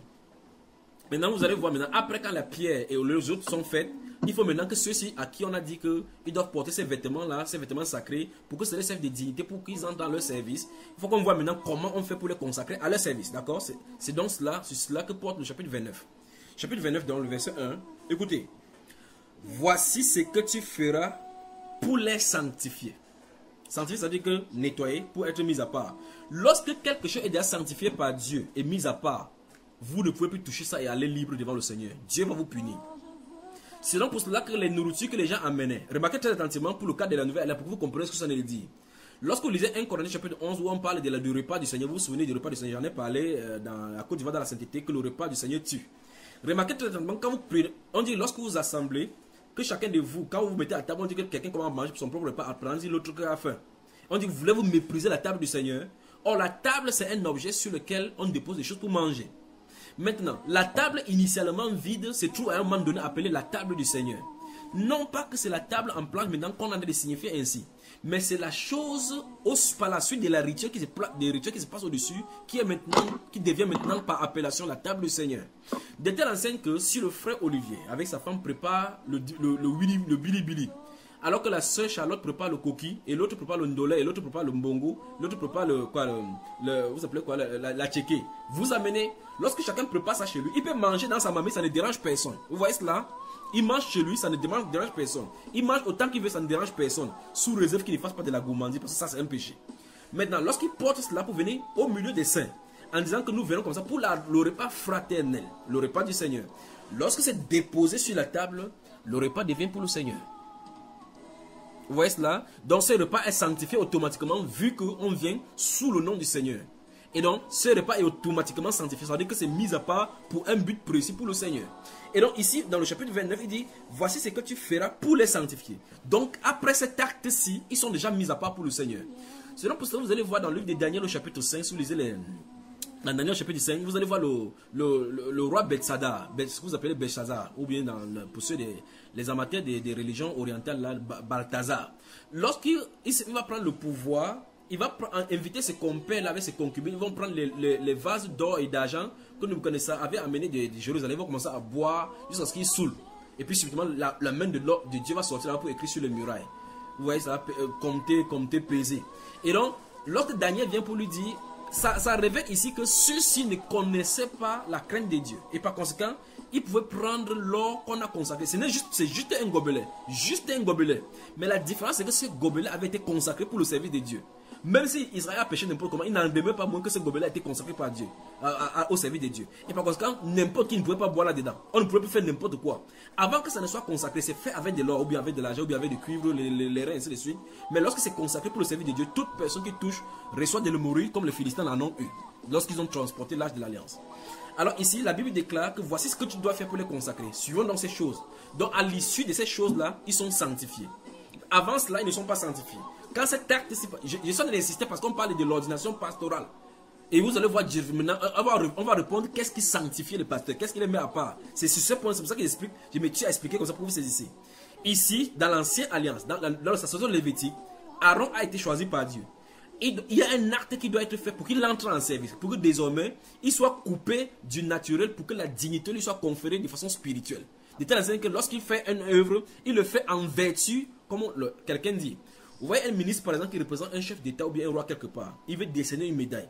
Le fait qu'on lui a donné l'autorisation d'aller faire décerner cette médaille, il dit qu'en vertu des pouvoirs qui me sont conférés, au nom du chef de l'État, je vous décerne cette médaille de la vaillance ou bien de chevalier de l'ordre de la valeur. Ces appellations sataniques qu'ils ont tous là dans le monde là.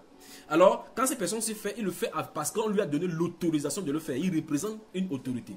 Donc, à cet instant, lorsqu'on va faire ça à Aaron, Aaron va entrer à chaque fois qu'il va faire le service. Il est endossé par le royaume du ciel. Je ne sais pas si vous me saisissez. Allons donc voir. Verset 1 encore du chapitre 29 d'Exode. Voici ce que tu feras pour les sanctifier, afin qu'ils soient à mon service dans le sacerdoce. Prends un jeune taureau et 2 bêlés sans défaut. fait avec de la fleur, de farine, de froment, des pains sans levain, des gâteaux sans levain pétris à l'huile et des galettes sans levain arrosées d'huile. Tu les mettras dans une corbeille en offrant le jeune taureau et les 2 béliers. Tu feras avancer, souvenez-vous de ceci, le taureau et le bélier doivent être sacrifiés, donc ça veut dire qu'ils doivent être égorgés. Verset 4, tu feras avancer Aaron et ses fils vers l'entrée de la tente d'assignation. Regardez le lieu où ils sont consacrés. De la tente d'assignation. Et tu les laveras avec de l'eau. Ah mon Dieu, vous parlez de Babylone dans l'église. Tu les laveras avec de l'eau. Soulignez, tu les laveras avec de l'eau. On y va. Verset 5, si vous avez souligné. Tu prendras les vêtements. Souvenez-vous du chapitre 28, on a parlé des vêtements. Ce n'est pas n'importe quel vêtements, les vêtements dont on a fait état le chapitre 28. Tu prendras les vêtements, tu revêtiras Aaron. Donc ça veut dire que c'est après avoir lavé. Vous parlez des pasteurs qui achètent leurs robes au marché. Ah mon Dieu. Tu prendras les vêtements, tu revêtiras Aaron de la tunique, de la robe, de l'éphod et du pectoral, et tu mettras sur lui la ceinture d'éphod. Tu poseras la tiare sur sa tête et tu placeras le diadème de sainteté sur la tiare. On y va. Verset 7. Écoutez, tu prendras l'huile d'onction. Soulignez l'huile d'onction. Je crois que dans notre enseignement, j'en ai parlé de ces choses-ci. Tu prendras l'huile d'onction, tu en répandras sur sa tête et tu l'oindras. Tu feras approcher ses fils et tu les revêtiras des tuniques. Verset suivant. Tu mettras une ceinture à Aaron et à ses fils et tu attacheras des bonnets aux fils d'Aaron. Le sacerdoce leur appartiendra par une loi perpétuelle. Tu consacreras donc Aaron et ses fils. Tu amèneras le taureau devant la tente d'assignation et Aaron et ses fils poseront leurs mains sur la tête du taureau. Tu égorgeras le taureau devant l'Éternel à l'entrée de la tente d'assignation. Ce n'est pas terminé. Tu prendras du sang du taureau. Tu en mettras avec ton doigt sur les cornes de l'autel. Et tu répandras tout le sang au pied de l'autel. Verset 13. Tu prendras toute la graisse qui couvre les entrailles, le grand lobe du foie, les 2 rognons et la graisse qui les entoure, et tu brûleras cela sur l'autel. Verset 14. Mais tu brûleras du feu, tu brûleras au feu hors du camp la chair du taureau, sa peau et ses excréments. C'est un sacrifice pour le péché. Tu prendras l'un des béliers et Aaron et ses fils poseront leurs mains sur la tête du bélier. Tu égorgeras le bélier, tu en répandras le sang et tu répandras sur l'autel tout autour. Tu couperas le bélier par morceaux et tu laveras les entrailles et les jambes que tu mettras sur les morceaux et sur sa tête, sur sa tête. Tu brûleras tout le bélier sur l'autel. C'est un holocauste à l'Éternel. C'est un sacrifice consumé par le feu. La Bible dit d'une agréable odeur à l'Éternel. Permettez-moi, lorsqu'on va vous rencontrer physiquement, on pourra prendre, si quelqu'un vient à ce style de rendez-vous, je suis en train de parler là, vous vous asseyez là-bas. Si vous êtes marié et que votre mari est païen, ne venez pas parce que je vais enseigner peut-être du matin jusqu'à l'autre matin. Si votre mari décide que sa chair est faible et que l'esprit est disposé, il ne peut pas se tenir, ne venez pas. Parce que ces choses-ci, il faut qu'on... Vous voyez comment il lit doucement. Il faut qu'on explique toutes ces choses-ci. La Bible déclare que offrez vous-même votre corps comme un sacrifice vivant, saint, agréable à Dieu. Et puis, on en a parlé ici que ce sacrifice est un sacrifice d'agréable à Dieu. Donc, vous voyez effectivement que même la mort de ce taureau-là signifiait que la mort de notre vie à la vie du péché. Et vivant maintenant une vie sainte maintenant pour le Seigneur. On va y revenir. Permettez-moi seulement. Verset 19. Tu prendras l'autre bélier et Aaron et ses fils poseront leurs mains sur la tête du bélier. Tu égorgeras le bélier, tu prendras de son sang, tu en mettras sur le lobe de l'oreille droite d'Aaron. Tu vas prendre le sang et puis va mettre sur le lobe de l'oreille d'Aaron et sur le lobe de l'oreille droite de ses fils, sur le pouce de leur main droite le pouce. Quand vous avez fait l'école primaire depuis longtemps là, j'espère qu'on n'a pas oublié ce qu'on appelle le pouce, l'index, le majeur, tout ça. Le pouce, c'est ça. Le pouce de leur main droite et sur le gros orteil de leur pied droit. Remarquez très bien comment Dieu entre dans les détails. On ne doit pas mettre, tu dis que non. Maintenant, je pose la question. Et donc, et si quelqu'un n'avait pas l'orteil droit ou bien qu'il avait la pouce coupée, vous faites comment? Si son pouce droit est coupé. C'est pour ça que Dieu avait dit que les gens qui sont sains avec défaut ne doivent pas entrer dans le service de Dieu. Parce que si tu allais travailler les machines là-bas et que ton doigt droit a été coupé, tu ne pourras pas être consacré à ces services-là. Parce qu'il faut qu'on mette. Vous n'allez pas dire que non, l'homme c'est très fort. Et il est entré dans notre école, il est brillant, il peut bien expliquer la loi de Dieu. Bon, comme on avait dit qu'on met sur le pouce droit et qu'il n'a pas de pouce droit, mettons sur le pouce gauche. C'est pas toi qui décides, c'est Dieu qui a dit. Tout, c'est l'oreille droit, le pouce droit, le gros orteil droit. Vous me suivez, bien aimé? Voilà. Maintenant, la Bible continue en disant, verset 21, tu prendras du sang qui sera sur l'autel et de l'huile d'onction et tu en feras l'aspersion sur Aaron et sur ses vêtements, sur ses fils et sur leurs vêtements. Écoutez bien maintenant, écoutez comment ça conclut ici. Ainsi seront consacrés Aaron et ses vêtements, ses fils et leurs vêtements. Fin de citation. Voilà donc la cérémonie de consécration d'après les Saintes Écritures. Maintenant, je vous lance le défi de trouver un pasteur qui a été consacré comme ça. Trouvez-moi un.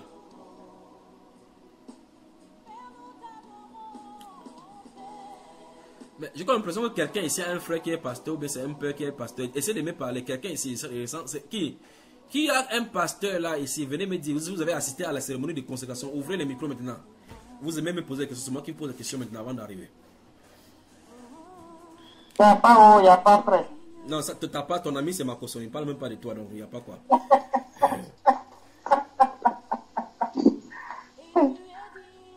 Ouais. Si vous avez des frères qui est pasteur, votre ami qui est pasteur, ou bien n'importe qui de votre pote qui est pasteur, vous avez assisté à la cérémonie de consécration, vous avez vu des choses faites.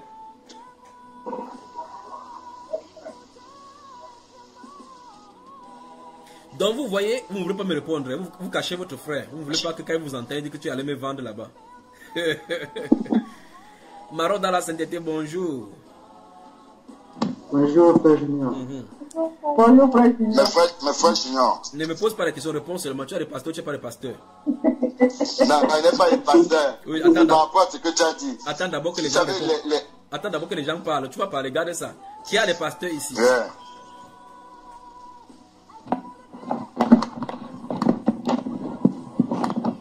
Moi, je suis des prêtres.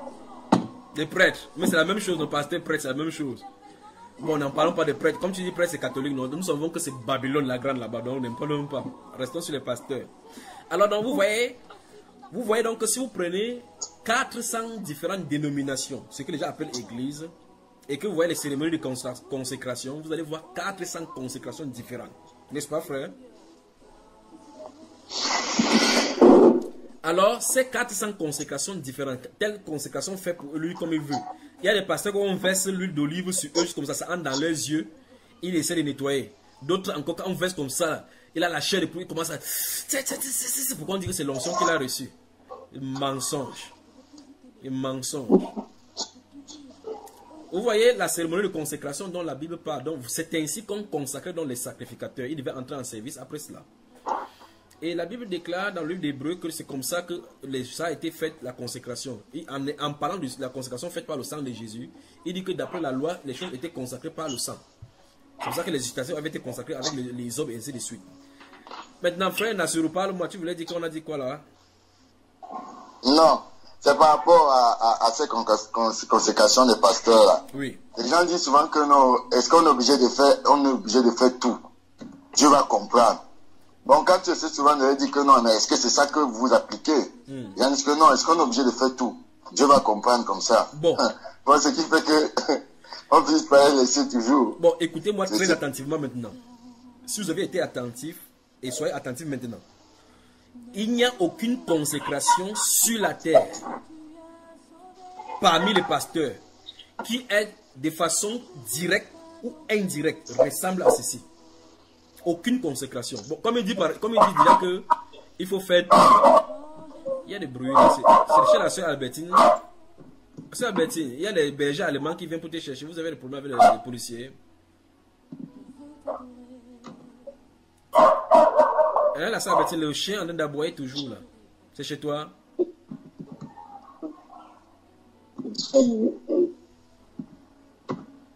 Oui, la soeur Claire. Ne me dis pas qu'il y a des chiens chez les Marocains. Non, c'est pas chez moi. C'est chez la soeur Albertine. Jusqu'à là, son micro n'est toujours pas fermé.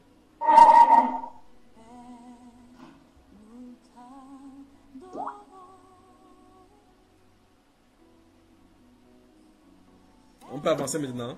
Alors, souvenez-vous de ce que son dit. Son dit, aucune cérémonie de consécration, comme le frère Nassoura nous dit qu'ils ne sont pas obligés de faire tout. Ils ne font d'abord rien qui regarde à cela. Parce que tout ce qu'on a cité là-bas, vous ne verrez jamais aucune de ces choses au milieu de consécration des pasteurs. Pas vrai?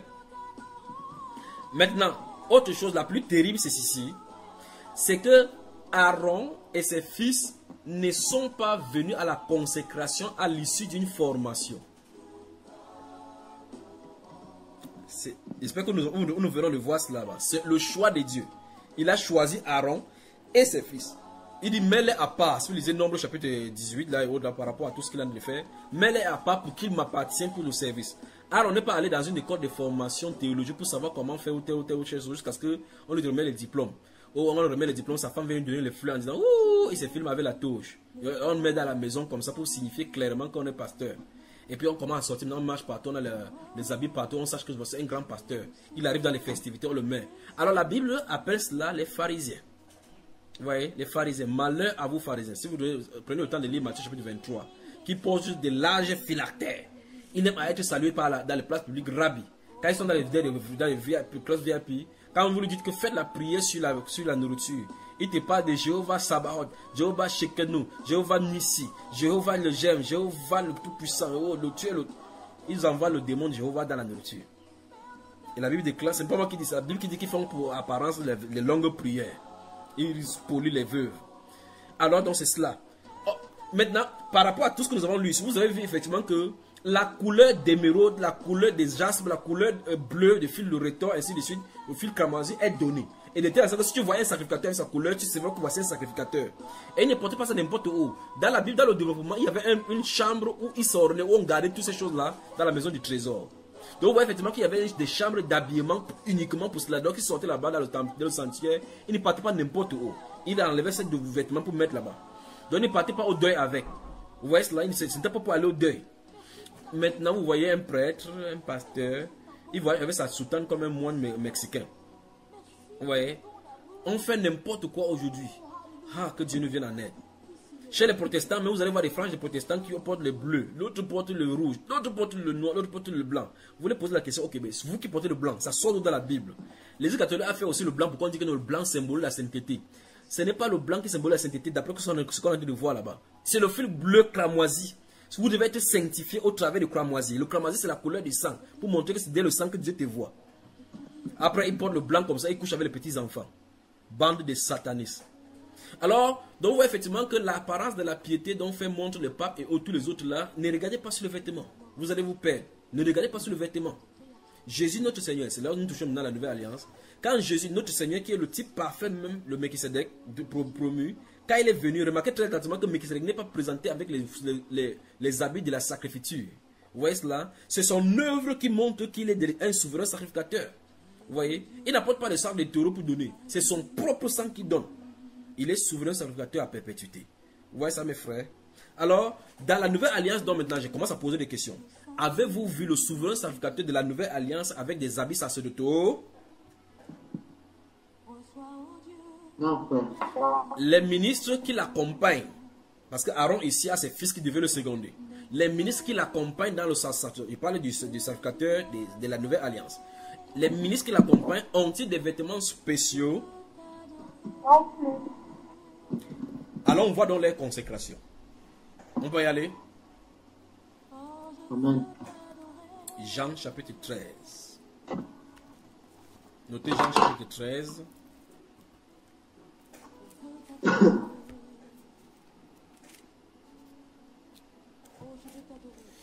Jean le chapitre 13.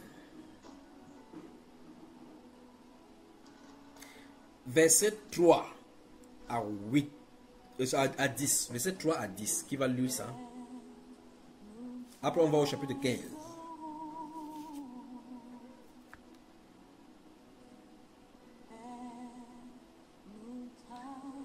Verset 1 à 10. Non, verset 3 à 10. Veuillez écrire automatiquement sur le forum, s'il vous plaît, quand vous entendez.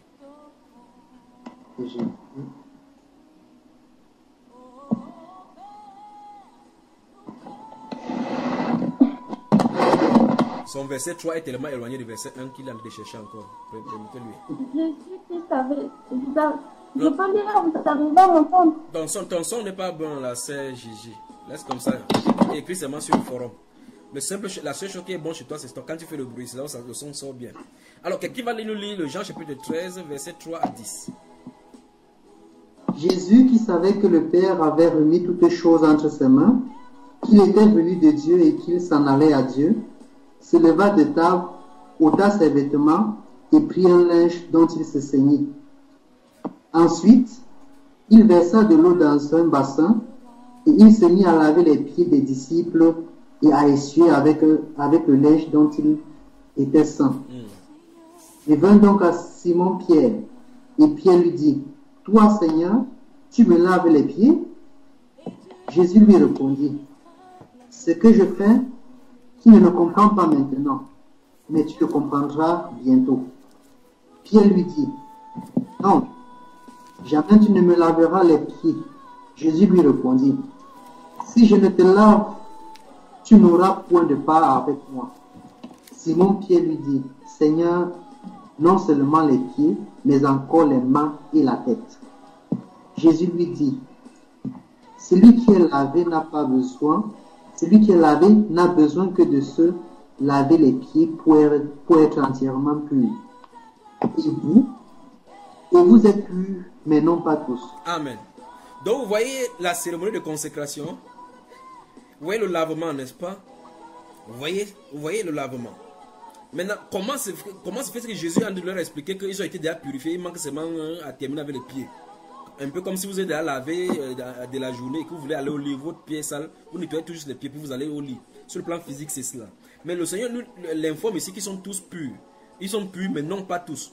Qu'est-ce qui a fait que l'autre ne soit pas purifié? Et la Bible, la suite continue là-bas parce qu'il parle là de celui qui devait livrer, qui savait déjà celui qui devait livrer. Alors il parle de quoi? Alors au chapitre 15, verset 3. Le verset 3 du chapitre 15. Déjà vous êtes purs à cause de la parole que je vous ai annoncée. Donc vous voyez effectivement que ceux-ci ont été purifiés par quoi? La parole. Pas n'importe quelle parole en tout cas. Quelle parole? La parole de vérité. La parole de vérité. Donc le Seigneur Jésus leur a annoncé la parole et ça les a purifiés. Mais pourquoi l'autre qui écoutait la même parole, il n'a pas été purifié? Parce qu'il dit que pas tous. Vous voyez, parce que ça n'a pas pénétré. La sœur Claire, ton micro est ouvert. On y va. Chapitre 15 toujours, qui va nous lire le verset 16. Ce n'est pas vous qui m'avez choisi, mais moi je vous ai choisi et je vous ai établi afin que vous alliez et que vous portiez du fruit et que votre fruit demeure. Non, mon frère, tu n'es pas là-bas. Je vais lire, d'accord?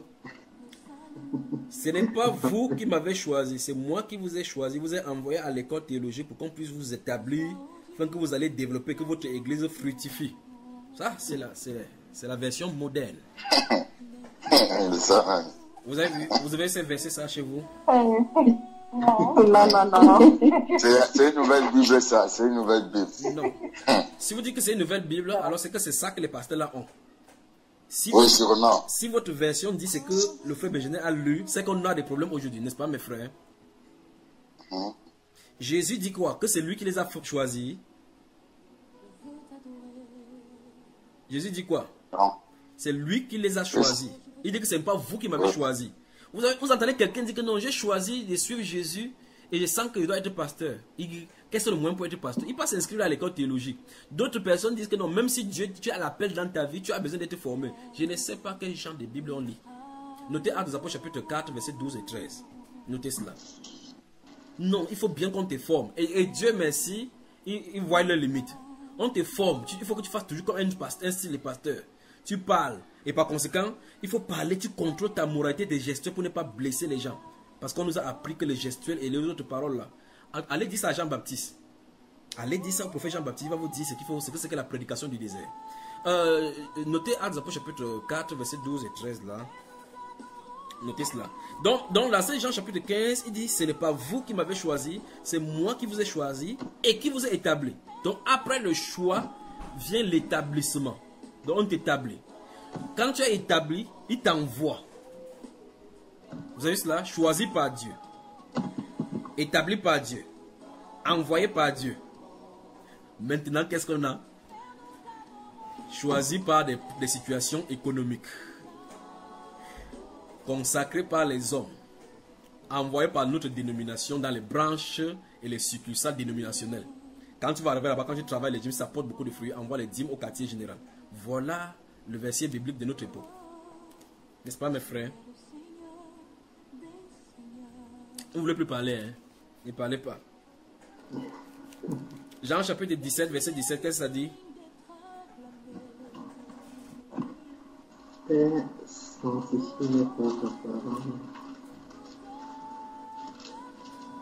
Jean chapitre 17, verset 17. Jean 17, verset 17. Sanctifie-les par ta vérité. Ta parole est la vérité. Donc si la parole de vérité vient vers vous, ça va vous sanctifier de toutes les façons. Vous avez vu cela?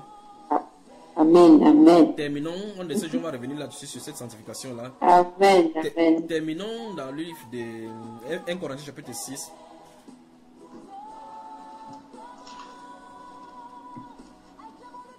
Versets 9 et 10 d'abord. 1 Corinthiens chapitre 6. Versets 9 et 10 d'abord. Ne savez-vous pas que les injustes n'hériteront point le royaume de Dieu? Ne vous y trompez pas. Ni les impudiques, ni les idolâtres, ni les adultères, ni les efféminés, ni les infâmes, ni les voleurs, ni les cupides, ni les ivrognes, ni les outrageux, ni les ravisseurs n'hériteront le royaume de Dieu. Voilà. Vous voyez? Et c'est ce que nous voyons maintenant sur la scène, c'est que tu le veux ou pas, quelqu'un est mentionné, ou mieux quelqu'un a un style de vie, qu'on le veut ou pas, chacun a essayé de trouver quelque part dans ces choses qui sont mentionnées, n'est-ce pas? Alors, maintenant, Dieu est saint. Là, comme on a vu dans ce livre d'Exode, chapitre 29 là-bas, sur la terre a été écrit sainteté à l'éternel. Comment donc tu vas servir un Dieu saint étant souillé? Il faut une étape de transition entre ton état d'impureté à ton état de purification. C'est ce que le verset 11 va nous expliquer. Allons-y. Et c'est là ce que vous étiez quelques-uns de vous. Mais vous avez été lavés, mais vous avez été sanctifiés, mais vous avez été justifiés au nom du Seigneur Jésus et par l'Esprit de notre Dieu. Non, ta version n'est pas bonne, mon cher. Ta version n'est pas bonne. On dit qu'on a été sanctifié, on a été justifié, on a été lavé lorsqu'on a versé l'huile d'onction sur la tête lors des consécrations. Non. C'est pas ce qui est écrit chez vous? Non. Maro dans la sainteté, bonjour. Bonjour. Bonjour, Frère Junior. Bonjour, Frère Junior. Voilà.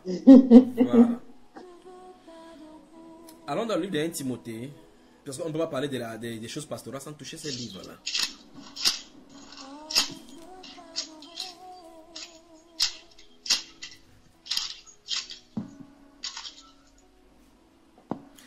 Tout à l'heure, je vous ai donné Actes des Apôtres chapitre 4, le verset 12 et 13, où l'apôtre Pierre dit, il n'y a de salut en aucun autre, car il n'y a sous le ciel aucun autre nom qui était donné parmi les hommes par lequel on a été sauvé. La Bible va déclarer au verset suivant que lorsqu'il vit l'assurance de Pierre et des gens, il était surpris, sachant que c'était les gens de par peuple sans instruction. Mais il parlait avec puissance du Saint-Esprit. Et c'est ceci, je ne sais pas qui a de préparer la nourriture là-bas maintenant là. C'est maman Albertine encore? C'est pas maman Albertine. Elle bouge la tête dans la négation. Mais regardez très attentivement. Nous venons de lire dans le livre des... Nous venons de lire dans... Fermez vos micros s'il vous plaît. Nous venons de lire dans le livre de Jean chapitre 13 comment le Seigneur Jésus-Christ lavait. Il expliquait la purification. Nous avons avancé au chapitre 15, verset 3. On m'a dit que déjà vous êtes tous pris à cause de la parole que vous avez annoncée.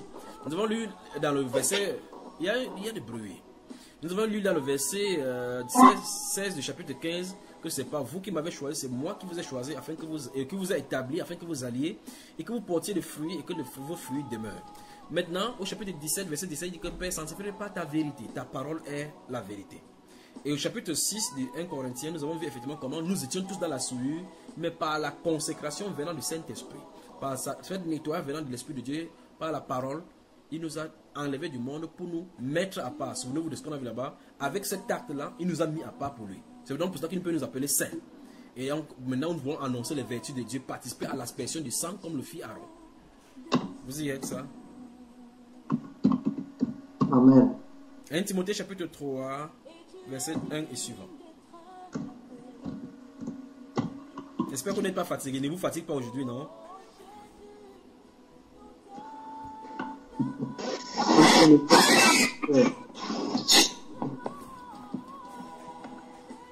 Un Timothée chapitre 3. À partir du verset 1.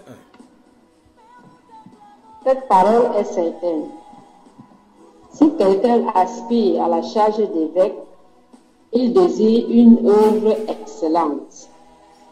Il faut donc que l'évêque soit irréprochable, mari d'une seule femme, sobre, modéré, réglé dans sa conduite hospitalière, propre à l'enseignement.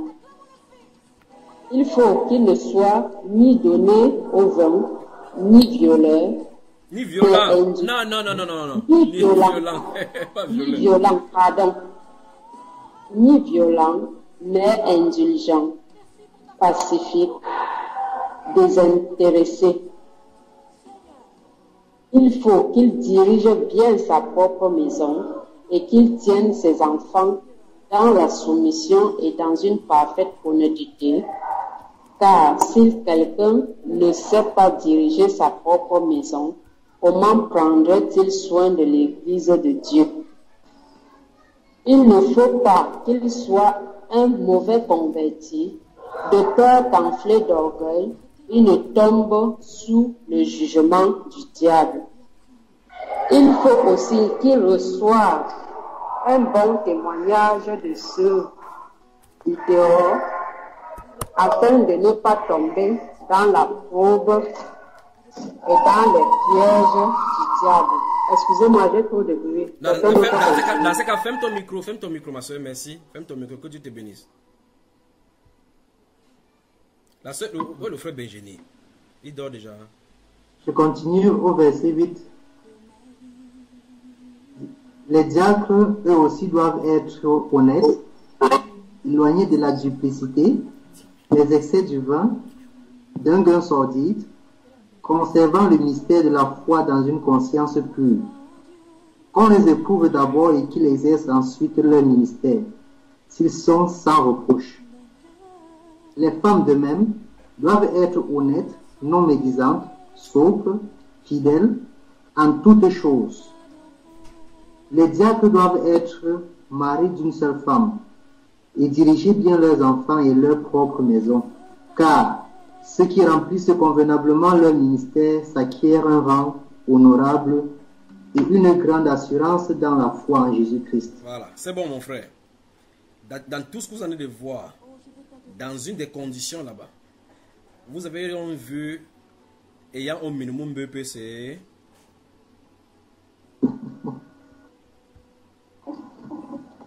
est-ce que vous avez vu dans les conditions d'aspiration des évêques pour faire partie des membres du clergé, comme ils disent? Vous avez vu probatoire à toute série confondue? Non. Cette année de théologie. Rien de tout ça, frère. On a des problèmes. Mais maintenant, allons dans les Saintes Écritures, voyons donc comment on les établissait. D'accord? Notez Actes chapitre 6, Actes chapitre 13 et Actes chapitre 14.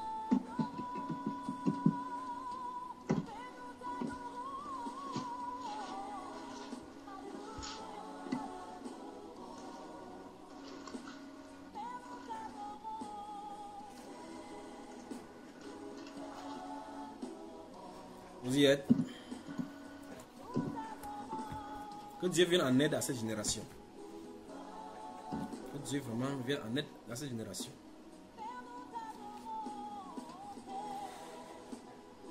Verset 1 à 6. Et puis le chapitre 3, verset 1 à 5. J'espère que vous en avez noté.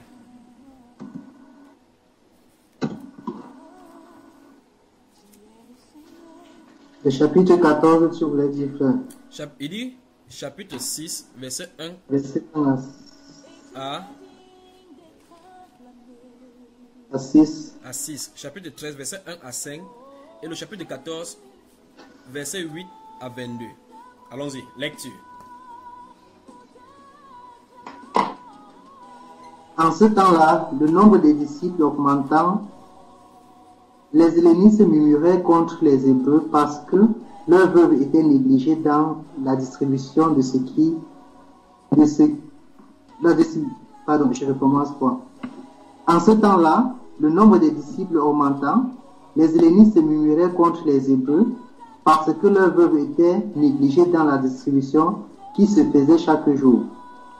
Les 12 convoquaient la multitude des disciples et dirent: il n'est pas convenable que nous laissions la parole de Dieu pour servir aux tables. C'est pourquoi, frères, choisissez parmi vous 7 hommes et qui nous rendent un bon témoignage, qui soient pleins d'Esprit Saint et de sagesse, et que nous chargerons à cet emploi, que nous chargerons de cet emploi. Et nous continuerons à nous appliquer à la prière et au ministère de la parole. Cette proposition plut à toute l'assemblée. Ils élurent Étienne, homme plein de foi et d'Esprit Saint, Philippe, Prochor, Nicanor, Simon, Parménas et Nicolas, prosélyte d'Antioche. Ils les présentèrent aux apôtres qui, après avoir prié, les imposèrent les mains.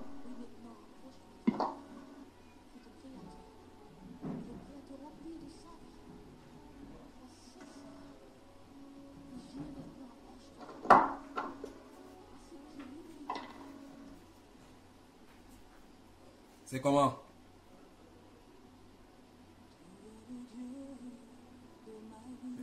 Merci à Dieu. C'est ça même. Ça va? Très bien, très bien. Voilà. Ça va très bien. Le frère Benjamin nous a tout lu ça. Vous savez qu'en même temps, il faut qu'il gère les visiteurs qui sont à la maison, les gens qui sont venus de loin avec les embouteillages et les crises des routes coupées au Cameroun, les embouteillages. Quand les gens viennent, il faut les satisfaire de part et d'autre. Donc je vais m'en excuser de mon absence momentanée. Que le Seigneur te fortifie, mon frère. Alors, dans le verset 6, verset 5 et 6 des Actes des Apôtres, là, il est écrit: cette proposition plut à toute l'assemblée. Ils élurent Étienne, homme plein de foi et d'esprit saint, Philippe, Procor, Nicanor, Timon, Parménas et Nicolas, prosélyte d'Antioche. Verset 6 dit, et c'est là le point, verset 6 dit: ils les présentèrent aux apôtres qui, après avoir prié, leur imposèrent des mains. Vous avez vu ça, peuple de Dieu? Amen. Au chapitre 14, là, rapidement, au chapitre 14, le frère Benjamin, il a lu jusqu'où même? Jusqu'au verset 6. Le chapitre 14, hein? Non, du chapitre 6. J'ai lu de 1 à 6. Mais tu n'as pas lu le chapitre 14? Pas encore. Tu étais même où même devant. Pourtant, j'ai donné tout cela. Bon, allons-y. Puisque nous y sommes, lisons rapidement le verset 19 à 22, hein, jusqu'au 23. Rapidement, lis alors. Alors survint d'Antioche et d'Icône des Juifs qui gagnèrent la foule, et qui, après avoir lapidé Paul, le traînaient hors de la ville, pensant qu'il était mort. Mais les disciples l'ayant entouré, il se leva et entra dans la ville. Le lendemain, il partit pour Derbe avec Barnabas. Quand ils eurent évangélisé cette ville et fait un certain nombre de disciples, ils retournèrent à Lystre, à Icône et à Antioche, fortifiant l'esprit des disciples, les exhortant à persévérer dans la foi et disant que c'est par beaucoup de tribulations qu'il nous faut entrer dans le royaume de Dieu. Ils firent nommer des anciens dans chaque église et après avoir prié et jeûné, ils les recommandèrent au Seigneur en qui ils avaient cru. Donc si dans le Nouveau Testament, vous dans votre tête, vous ne savez pas comment les cérémonies de consécration normalement des dieux se passent, voilà le verset 23 vous le dit. C'est sans ambiguïté, c'est sans appel. Ça n'a rien à voir avec ce que les gens font aujourd'hui. Donc quel que soit ce que les gens sont en train de faire maintenant, c'est leur problème. Leur truc de théologie, 7 ans, 3 ans, master en licence, ici, en théologie de la lumière, en théologie des dieux, en étude des pieds de Dieu et de la robe sacerdotale de Dieu. Tout ce qu'ils font là-bas, c'est pour eux et pour leur famille. Voilà donc comment ça se passe dans les actes des apôtres. Alors maintenant, vous n'allez pas voir une huile quelque part qu'on utilise pour verser sur leur tête, un habit principalement qu'on fait ou quoi que ce soit. On prie, on jeûne et on dit qu'on les consacre entre les mains, on les recommande entre les mains de la personne à qui ils ont cru. C'est ce que les apôtres font, ils les imposent les mains et puis ils partent. Le reste, c'est entre eux et Dieu. Ces mêmes apôtres, ces mêmes anciens-ci, au chapitre 22, il va les envoyer à Milet. Des Milet va les envoyer à Déborah. Ils vont venir, il va leur dire que percez le troupeau de Dieu qui vous êtes sous votre garde. Vous voyez cela? Sur lequel le Saint-Esprit vous a établi. Vous a établi. Le Saint-Esprit vous a établi évêque pour perdre l'église du Seigneur. Vous comprenez ça, n'est-ce pas, mon frère? Donc c'est le Saint-Esprit qui établit. Ce n'est pas un homme qui vient établir quelqu'un après une étude théologique. Alors tous les gens qui ont fait l'étude théologique sont des fous pour venir pervertir l'œuvre de Dieu. Voilà. Je crois que ça va là maintenant, n'est-ce pas? Donc l'ordination pastorale n'est pas scripturaire. L'ordination pastorale n'est pas scripturaire. Ça ne ressemble ni au Nouveau Testament, non, ni à l'Ancien Testament, encore moins le Nouveau Testament. Donc si ça ne ressemble ni l'un ni l'autre, et qu'on dit que c'est pour Dieu, alors ce sont des sorciers ambulants. Voilà. Je crois que ça va être clair comme ça. Maintenant, puisque nous parlions des sacerdotes et qu'il y a une question concernant la consécration des enfants, allons donc voir la consécration des enfants. Lisons donc principalement Luc chapitre 2. Un bel exemple là-bas.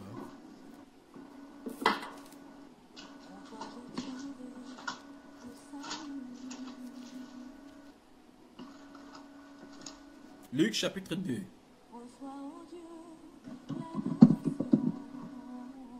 Je vous aime mes frères et sœurs, je vous aime.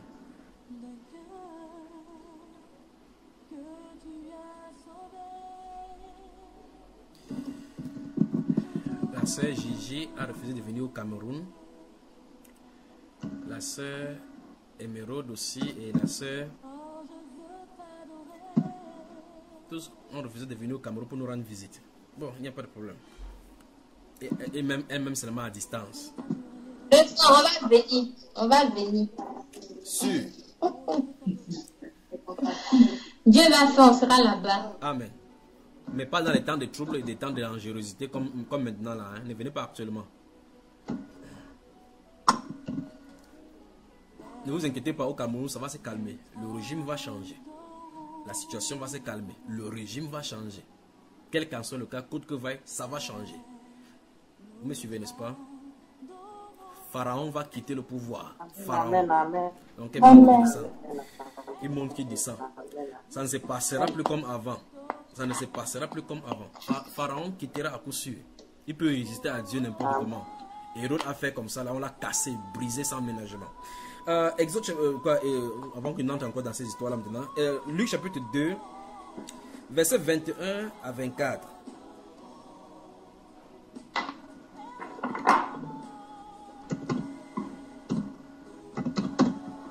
Le huitième jour auquel l'enfant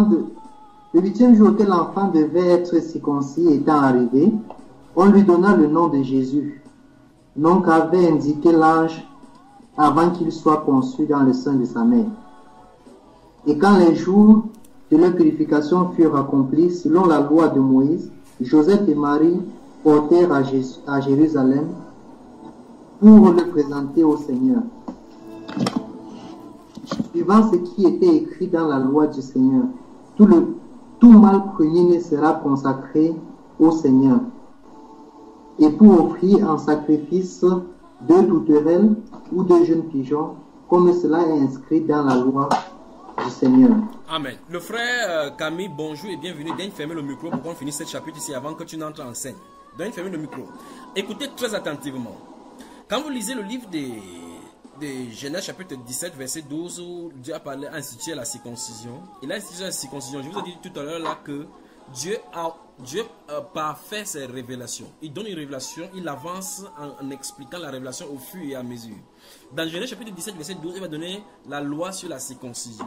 Là-bas, il n'a pas parlé de la présentation de l'enfant au Seigneur.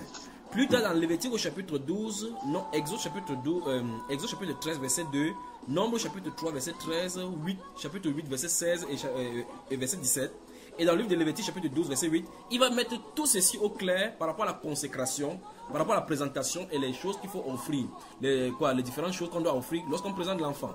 Et non seulement cela, il parle du cas où la maman ou bien le parent sont pauvres, c'est qu'il faut offrir. Et c'était le cas ici. Maintenant, le point que je vais prendre ici, c'est pour vous montrer, c'est que 1. D'après la Bible, il s'agit des enfants mâles. D'abord, la Bible déclare, et quand le jour de leur purification fut accompli, selon la loi de Moïse. Parce que si vous lisez dans le livre des Nombre et Lévitique, vous allez remarquer effectivement que quand la femme accouchait d'un enfant de mâle, elle avait 33 jours pour se purifier. Si c'était une fille, elle avait 66 jours pour se purifier de ses impurités. Et puis par la suite, maintenant, elle va amener maintenant pour la consécration, pour les offrandes pour le nettoyage. Donc en fait, Jésus-Christ est né sous la loi pour accomplir la loi et pour faire sortir les gens de la loi pour la grâce. Donc vous voyez, n'est-ce pas? Donc il fallait qu'il accomplisse la loi. Maintenant, la Bible déclare qu'il allait à Jérusalem pour le présenter au Seigneur. Suivant, on dit verset 23. Verset 23, suivant ce qui est écrit dans la loi du Seigneur. Dans la loi du Seigneur. Dans la loi, c'est écrit ainsi. Dans la loi du Seigneur, voici, et on cite donc ce qui est écrit dans cette loi-là. Et si vous avez votre Exode chapitre 13, verset 2, là, on dit, tout mâle premier-né sera consacré au Seigneur. Vous avez vu ça? C'est ce qui est écrit. Frères et sœurs, d'où vient-il donc qu'on accouche l'enfant, encore moins qu'il n'y a même pas le temple et les sacrifices à donner? Une fille, on va comme... Non, pasteur, il m'avait présenté les enfants. Le pasteur aussi dit que non, tous les enfants, tous ceux qui veulent présenter les enfants au Seigneur, venez. La femme porte les jumeaux et elle apporte. L'autre porte même l'enfant qu'on a violé, on apporte. L'autre porte toutes les personnes, on apporte. On dit qu'on a de consacrer au Seigneur. Et s'il vous plaît, moyennant 25 000 francs CFA, il y a l'offrande de consécration, de présentation du Seigneur, de l'enfant. Qu'est-ce que tout ceci signifie pour nous? Depuis plus de 2 ans, nous sommes en train de voir ces choses-ci. Qu'est-ce que ceci signifie pour nous? Nous sommes dans la dépravation, dans l'apostasie totale. Mais vous allez remarquer que toutes ces choses sur lesquelles les pasteurs se basent et se cramponnent aujourd'hui, ce sont les choses qui leur donnent de la nourriture dans le ventre. Vous allez remarquer cela. Mais curieusement, si vous prêchez sur la sainteté, sur le péché, ils vont dire que vous n'avez pas là à prêcher les gens, vous êtes là pour juger les gens. Mais si c'est pour l'autre-ci, ils vont parler des offrandes matin, midi, soir. Ils vont parler de la construction de temple.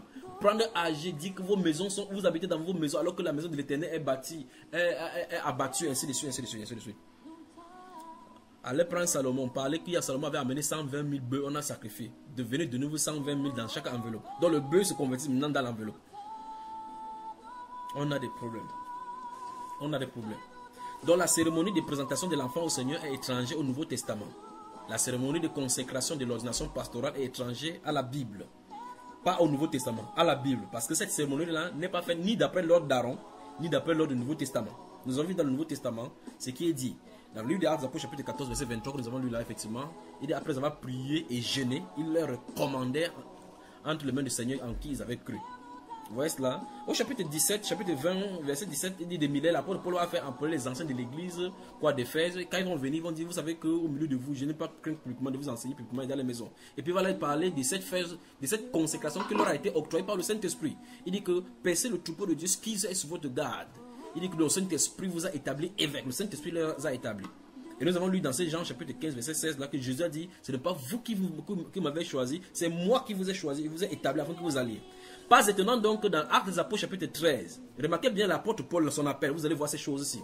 Dans Actes des Apôtres chapitre 9, c'est le Seigneur Jésus qui appelle dans le feu, enfin dans le soleil là-bas, appelle l'apôtre Paul au service. Saul, Saul, pourquoi me persécutes-tu? Il dit, je suis Jésus que tu persécutes.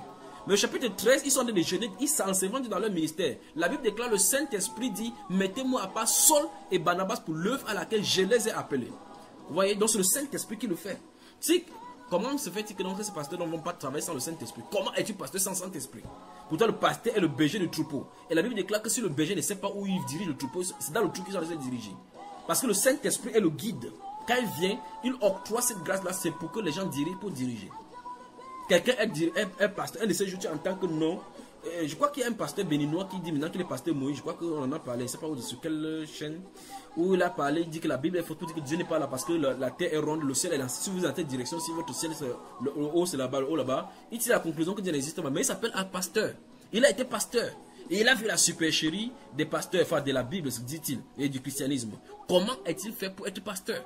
Vous entendez qu'un pasteur dit que, je crois que dans un autre enseignement, j'en ai parlé, avec un pasteur évangélique qui est devenu prêtre, il a décidé maintenant de prier Marie, ainsi de suite. Il a vu la gratification de ces maris-là. Alors maintenant, je pose la question, comment était-il devenu pasteur dans le milieu d'évangélique?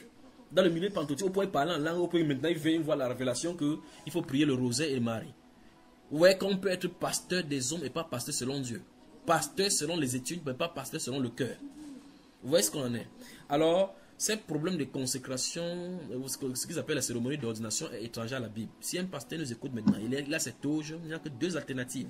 Soit il continue dans l'initiation à la sorcellerie, ou bien il prend cela, il brûle, il se recommande entre les mains du Seigneur, il reste tranquille parce que le Seigneur l'appelle.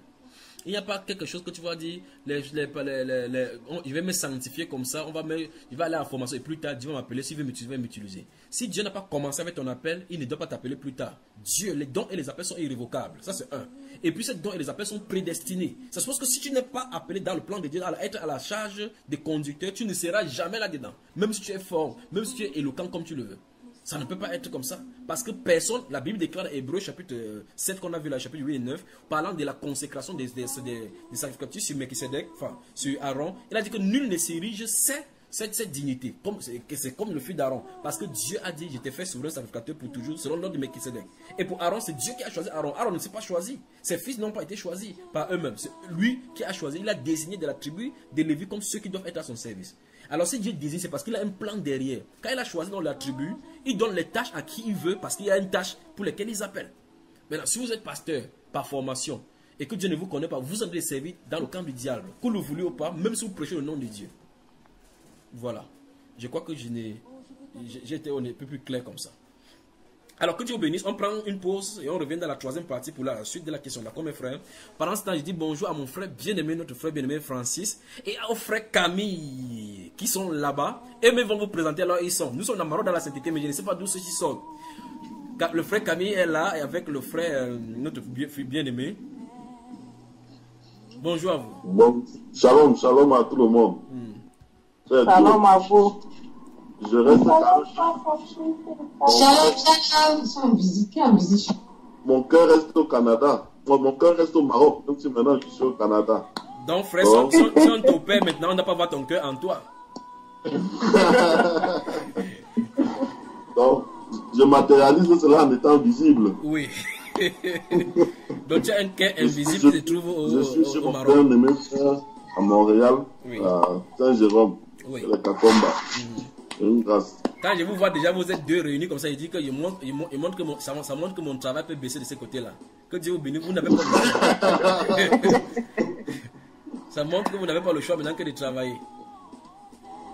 Que Dieu vous bénisse, que Dieu vous bénisse. Amen, amen. Donc prenons une respiration musicale. Avant que vous ne nous rejoigniez là, nous sommes à près de 3 heures. Vous voyez sur votre écran à l'extrême gauche là, près de 4 heures de temps. Donc, on revient on prend une respiration musicale, d'accord? Ok. Que Dieu vous bénisse, que Dieu vous bénisse. À tout à l'heure.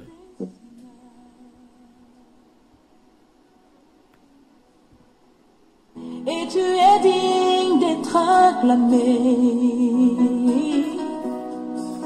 Oh Jésus, nous t'acclamons, nous t'acclamons.